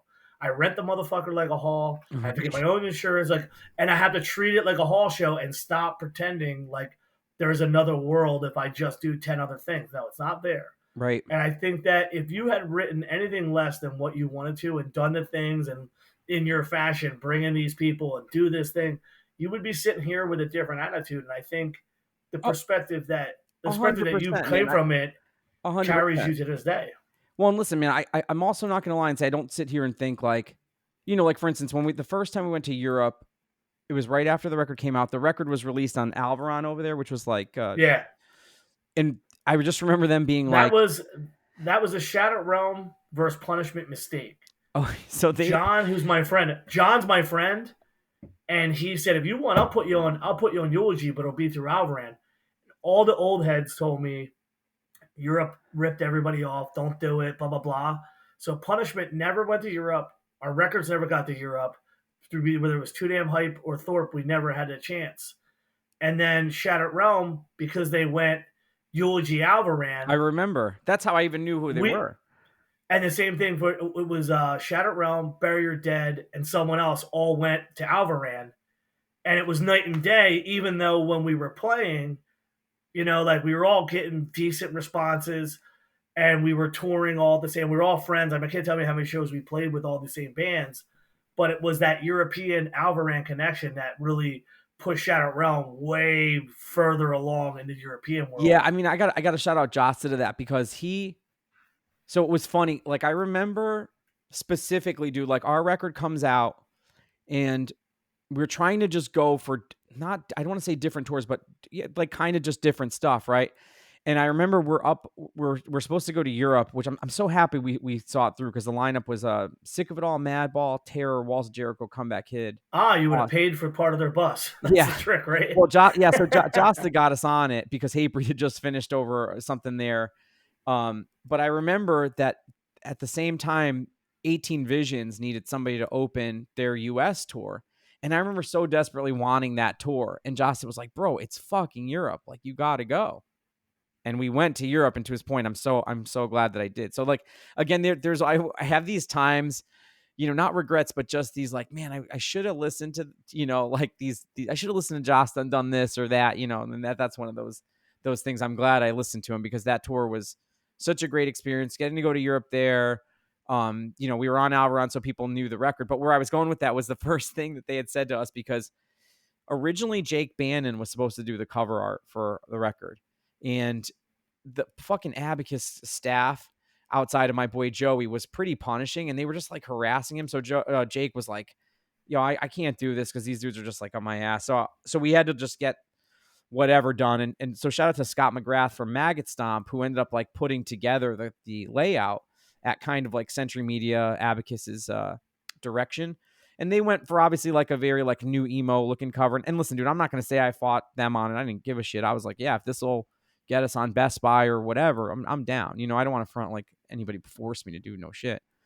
But it was just such a different time, dude, like in just such a different world. Like to go full circle to what you're saying, the kids now they'll put whatever on a cover. It's like, it's so secondary. They don't give a shit. It's not like it No, was. the thought process is so broken down to, yeah, fuck it, let's just do it. They're constantly doing and going, and they have a way less critical. They're not. They do sometimes still keeping up with the Joneses, and they're all very competitive, even though quietly competitive. Online supportive, behind the scenes super competitive. Totally. But I find that the younger people have less concern about, and there's almost like a flagrant like, well, if they don't like it, fuck them. We're doing it this way. As there's an edginess that has pushed some of the boundaries, has pushed some of the aesthetics in a different direction because they have the outlet to be like, we're going to challenge this notion. And there's always a weird bar of where someone pushes too far. Code pushed too far by some standards, but now the bands like Candy and Vane and these other bands are now basically taking the playbook that people are like, oh, why'd Code do this? And they're like, oh, Vane did this? Right. Oh, fucking Candy. Well, Like, and it's like, Code did that 2 years ago. I got to shout out Code. I'm a huge fan. And again, going back to the bands we were talking about, dude, like to me, when I see Code, and I followed Code when they were still Code Orange Kids on Death Wish, it's like when I see bands like that taking a big jump and a big stride, I get excited, man, the same way we did, because I will always think it's so ballsy that you're just like, you're like at a spot where everybody wants your next shit and you're doing good and you're just like, nah, fuck it. Do something else, you know? And it was like I said, man, I definitely think if we would have kept kind of the trajectory of the Bridge 9 sound that we had, I definitely think we could have been like a mid-level, always opener band and probably still be playing till this day. But what if I didn't take a chance, bro? I would have been bummed. You know what I mean? So, and I think that's what I'm saying is like when I see bands like a Code Orange or a Scowl or whomever like going for it, I mean, dude, I would have too. If I had all the tools that somebody has available now, bro, I would have been fucking more annoying than I was back then. I think that at the end of the day, when you look at these things, it's like a lens where you could quarterback it and say, "Oh, I should have, could have," but I'm glad that you don't. I'm glad that you see the value in what's going on now. Where do you see the stuff that you're working on go, and do you see yourself push yourself back in a hardcore way, or are you going to continue kind of like doing the stuff you do at Static Era, and then you have your big boy job where you're doing the other shit? I mean, dude, in a perfect world, both, right? So like Static Yeah. Era, I have a really great team behind me, man. I have some really great people that work with me. I never say work for because I don't believe in that. I have really great people that work with me that make sure the shop's running or help me out on the label side. And I got to be honest, Joe, I love working with clients, man. I'm a big people person, dude. It's one thing I love about the shop. I feel like I learned so much from talking to everybody. Um, so in a perfect world, man, I'd be doing both. Like we have some really exciting things coming out on Static Era. Like right now, we have a pre-order up for this band called Cinema Stare, Connecticut. It's female fronted, like pop punk, early like Vagrant, Equal Vision, rock stuff, and it's doing great, man. We got some awesome Spotify playlists and Apple playlists. Shit that kind of matters in that world. And I very much have a vision, for the label. So I would love to see that, and I think the store is cool. But it'll always be about the label to me, man. And like I said, man, I'm always looking for shit. I don't like to say that we do one type of thing or the other because you might come to me with something that's so good that doesn't fit in a box, and that's the shit I'm looking for. So I always say send me everything. Again, dude, there's so many tools available that like I'm pretty fortunate, dude, that I can help a lot of people, whether the position is they're just starting out and they don't know how to fucking upload something, or there's somebody who's sold millions of records and they need to monetize their newest thing. And I feel fortunate that we can help our friends on any scale like that, man. It's something I'm really proud of learning and taking the time to understand.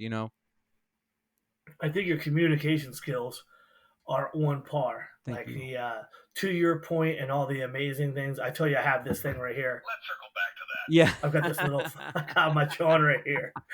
So the whole time I'm like trying not to hit the Sean, but it's awesome to hear it. But I think the key thing is if someone who doesn't know you can take away anything, it's like, hey man, this is where you can come from. You can start in Totally. hardcore with nothing, and you can Always take pay things as attention. far as you want, or you could play the game like everybody else. And I like that you are the kind of person that takes things as far as you can go instead of saying, this is the box that everyone else is playing in, this is where I'm in, and then the lack of self limitation that you have. I don't know if that's even the right terminology, but like you didn't say, "Oh, Don Fury, he won't know." You should go, "I don't give a fuck. I'm gonna hit this guy up. I Well, don't because know who what's he the is." worst? He wasn't going to call me back. Right? Yeah, I like mean, like, listen, dude, you're talking to a dude that like, bro, I've had, not shit I want to talk about here, but I've had terrible shit happen to me. So, and to my family and different things. So it's like, what's the worst that's going to happen? Somebody's not going to fucking call me back. They're going to say no. They're not interested. Okay, man, there's other producers. There's other shit, like, end of the day, dude, in what I do, dude, it's like, we're not fucking curing cancer. We're not, it's the most fucking basic shit. And I'm going to treat it like that. And some of my clients don't like that, but I tell them that. I'm like, look, dude, we're not fucking curing, a disease. The record's going to come out and it does what it does. You're either going to pay this or pay that. It does this or does that. Your fan base is this or that.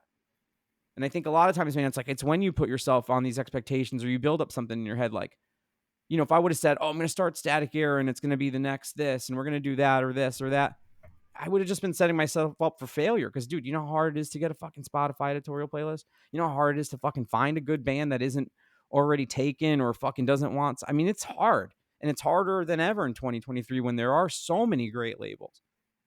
But, I do have a path, and I'm very fortunate, dude, that a lot of our friends, like, the Tim Williams of the world, the Chris's from Cruel Hand, and all these people believed in what I was starting and did records with me, so I'm lucky, man. I'm lucky. I'm fortunate dudes like you, Hoya, all these people look out to like give me a platform to talk about this stuff and tell my story. Cause again, what I always tell everybody is like, dude, just pay attention to what you're doing. Cause we weren't like some fucking big band or anything, but when we were in the studio, instead of just sitting there and, doing whatever, I'd ask somebody like, oh, what are you doing? What's this? What's that guy? How's this work? Da, da, da, da, da.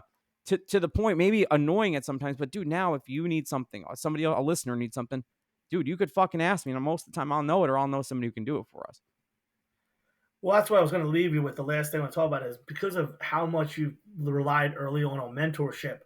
Are there people that you're bringing along the way? Are there people that you're bringing up, or like give it like? Is there something that you're trying to do? Like, because I feel as if, like for me, I got lucky that Bob was young enough that I could show him what we were doing. Now he's got FYA, we've got Stucky, we've got Alex. We've got people coming up under us, and we're showing a way. Are you doing that in any capacity? I mean, I think the shop is definitely one of those things, Joe. Like the shop for me, I mean, dude, I'll tell you, man, I'll buy demos or local band stuff that never sells, but I don't give a shit because I was that local band that didn't sell, right? So I'm always going to buy that demo. I'm always going to buy that thing. And it goes back to what I said in the beginning, where it's like you show these kids respect. Do we have kids who come in the shop who are like 14, 15, and you could tell they're like nervous because they're kids and they think they're going to get yelled at. And I always say to them, like, dude, you could fucking do whatever you want in my store. Because when you come into my shop, dude, you're treated the way that I would want to be treated, well, no matter how fucking old you are. Because I think a lot of times, man, like these kids and younger people need to feel something, dude.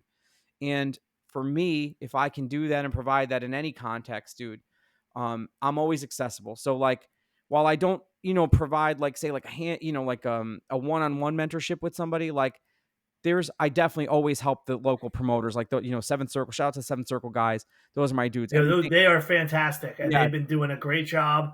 And they've done a lot of really cool shows over the last couple So of years. so They're really Sean holding it Sean down. Sean Nyland who runs Seventh Circle actually plays bass in the Distance now. So full Oh, that's circle. sick. Yeah, so it's sick.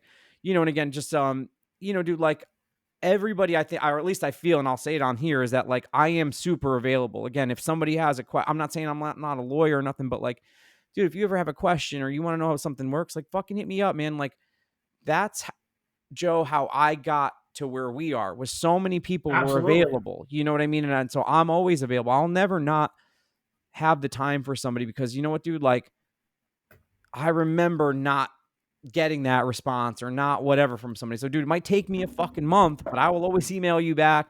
I always got time for 5-10 minute call, come by the shop, talk, like, dude, I'm always happy to recommend a manufacturer, a producer, a fucking podcast server, anything, dude. Again, like all of the shit that I feel like I've taken the time to learn is so that when someone comes to us and ask something, it's like I can just tell you this and not be like, oh, it's this, but I also need 50% of what you're getting. Oh, it's this, but I need to Bingo. take that from you. Oh, you want to know this, dude, bro? Oh, yeah, of course, but I'm going to need this and this from you. Because you know what, dude? All the shit's out there. So what difference does it make whether I tell you it or not? We don't have the same wants. We're not going after the same thing. So I'm not scared. Like, to me, dude, I'm not scared to educate somebody. I'm not scared to turn somebody on to something, because end of the day, dude, you don't want the same shit I want. Yeah. You know? No, I feel like there was that time period specifically where you couldn't you would think it would be like the Cold War. You couldn't get all the Yeah, information because then who knows what you're gonna do with this. You could right. take and it's like there's no corporate I takeover in can't this share my world now. CD manufacturer with you. It's like, come on, dude, I can't tell you. I would say probably like 5 of our friends, I've switched their CD manufacturers because they were paying too much. Because that's just how it is. Because Wow. I'm like, dude, like if I can save $1, why wouldn't I tell my friends how to do that? Yeah, it's actually it is one of the and all this goes back to the common everyday thing that hardcore just always relied upon. And like we talked about so many different ways with the John Berry catalog. Yeah. These are intrinsic things that you were building off of from the beginning to get you to where you're at. I was looking at my notes, and the last thing I got to ask you is here. I know that it's hard to sit there and think about this because you're both.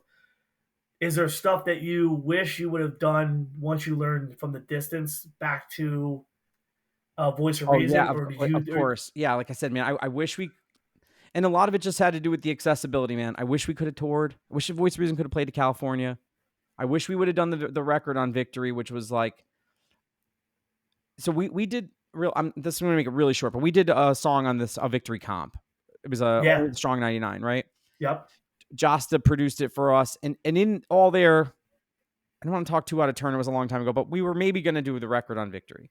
We ended up doing it Yeah. on Triple Crown. I love Fred, but it would have been great to do it on Victory. That just because of the legacy and the way that that label is kind of looked at, that would have been the only thing. But dude, for the most part, like I said, man, everything that I learned, whether it's like an embarrassing song that we put out or a shitty T-shirt design or whatever, it's like, dude, that's what made me do the next thing better, or made me understand why that didn't work, or how now I could tell a client don't do it that way, or tell a friend this is whack, like where so much of the stuff that I did, I never knew it would be that. Like I didn't think the Voice of Reason demo would be the 7-inch, like we just recorded. So then when it's on vinyl, now it's this thing, and you're like, okay, maybe I wish I would have done the layout different, but what are you going to do? You know what I mean? So then the next time when we did something, we got somebody else. And I think my mistake, dude, was always looking at names. So like we had John LaCroix do the layout. He was in 10 Fuck Yard yeah. Fight and stuff. But I don't know if he captured the right vibe or he was just going for an artsy thing. And I was always too scared to be like, well, maybe that's not the right look for us. So there were some times where I wish I pushed back. But again, dude, then when the distance started, I knew exactly what I wanted because of the Voice of Reason. I was learning so much, if that makes sense. But yeah, man, I want to thank you, Joe, so much for giving me so much of your time today, man. This was so much fun. I feel like I could talk to you for hours. There's so much stuff we haven't gone through, but I have like 2 pages of note out in front of me, and I've crossed off like 9 things, and you added so much element to it that it's like we could have done I'm a sorry fucking if I series of ramble. I'm these. sorry if I rambled, guys. Fuck It's no. just that like when Fuck I no. talk to Joe, it's so easy. Like I said, man, I could talk to you about so many different things. But yeah, man, I think that just to leave everybody with this is that like, man, I'm always available. I always want to hear everybody's demo. I always want to try to bring somebody to Connecticut. Joe, you know this from when I was a kid. I mean, that just hasn't changed, man. That's always something I'm gonna want to do. I'm always gonna want to be involved in this shit. Like Viv makes fun of me because I just go to so many shows, but I fucking love it, Joe. I still love, dude. And listen, when I tell you I go to shows, man, I pay for my ticket. I don't fucking get, dude. I'm the dude at the door that those kids are like, you don't got to give me the money. And I'm like, why wouldn't I? Fans got it, like, dude. I don't. Again, dude, I love being in it, dude. I don't go in there going like, let me go to these shows because I know I can get for free or people are going to look at me a certain way. It's like I go because I love it. I love seeing all the people. I love seeing how it has evolved, dude, from when you and I were kids to now. Like I said, dude, it's so different and it's so open and it's so accessible. And I get so excited when I see bands break through, whether it's, dude, a new band playing their first show to fucking, like Gorilla Biscuits played, and they had this band Montclair who just kind of playing in Connecticut. And it was so cool to see these older heads getting into that. And I was like, see, that's what's so fucking cool about this shit. Like you ain't gonna go Well, to the fucking arena and see that. no, it is still completely organic ours. And I think that as long as people still doing it, it always will stay ours, regardless of whose names are at the top of the bill. Totally, man. I'm dying to see you, man. I got to make it out. I said this on our episode. I'm dying to get out to Philly. I told Viv we got to like plan she's a big foodie, so we have to plan like a foodie show. Done. That would be the way I could plan it to be like, yo, there's got to be this. Philadelphia has better restaurants than most places. I can't. That's all I'm gonna tell Listen, you. I don't eat. I eat like garbage. I'm a city kid. Oh, me too. But I can. But there are plenty of people in my circle that can point you in all the best directions. Listen, she's the foodie. I'm not, bro. I'm a pizza and chicken fingers and I'm done. Fucking that's, awful. That's me all day. Yo, I love you so much, Joe. Thank you for the opportunity, man. This was so cool. Do the official sign off if someone wants to contact you, and where do you people do the ats to find your shit that you have going on? All right, grab me at Jay Reason everywhere on all the socials, and then follow Diablo's Den podcast. That's me and Ezek's podcast. Been doing it for a couple of years now. Episode 13, is that the one? Yeah, that's the newest one. And the numbering is weird because we did during the pandemic, we recorded a bunch of episodes, but we're getting back into it now. So episode 13 was with my boy Joe. It was, dude, like I said, I was cracking the fuck up. So yeah, keep up with that. I got new music coming soon, which that'll be up, and maybe I'll hit you up, Joe, see if I can get a premiere on the podcast when it's ready. Always. So. You'll be first song as always, as soon as you send me something. You're the man, dude. Thank you so much. Love you, man. Thank you for the conversation, and thank you for giving me your time. I appreciate it. Thank you so much. Later. Well, I really hope you enjoyed that episode. Again, I had a great time talking to Jay, and there were so many little details we could have got into, but it would have been a 5-hour episode. So Thank you for supporting. If you're watching the video, thank you for checking this out on YouTube. Thank you for continuing to support This is Hardcore Fest. Thank you for supporting PhillyHCShows.com. Hopefully I see you at the Gorilla Biscuit show this weekend. And yeah, you can also, if you want to have your track played on the beginning of the show, just email me at joehardcore@gmail. If you want to come on the show, get in touch, and we are scheduling and moving faster than we ever have. So if you'd like to be a guest or think you'd be a good guest or you have a song to play, just hit us up. Thank you for supporting the fest so far. This has been a great year, and this is why I tell you. I don't tell you so that way you rush out and spend your money and I'm bullshitting you. It's because I don't want to see people who think they have time. Hey, the 2-day passes, hopefully, will continue to sell at the rate that they're at, and then we will not have them by the end of May. So, be quick or have to buy a Saturday and Sunday individual ticket. All right. Thank you. TIHC Podcast, if you want to check out the notes. TIHC Fest, Twitter. This is Hardcore Fest spelled out on Instagram. This is Hardcore Fest on Facebook. Philly HC Shows on Instagram and Twitter. Philly Hardcore Shows spelled out on Facebook. I'm at the Joe Hardcore on Instagram and Joe HXC on Instagram. So, or not on Instagram, Twitter rather. Thank you once again. I'm getting better with this video shit, and thank you for the comments and support.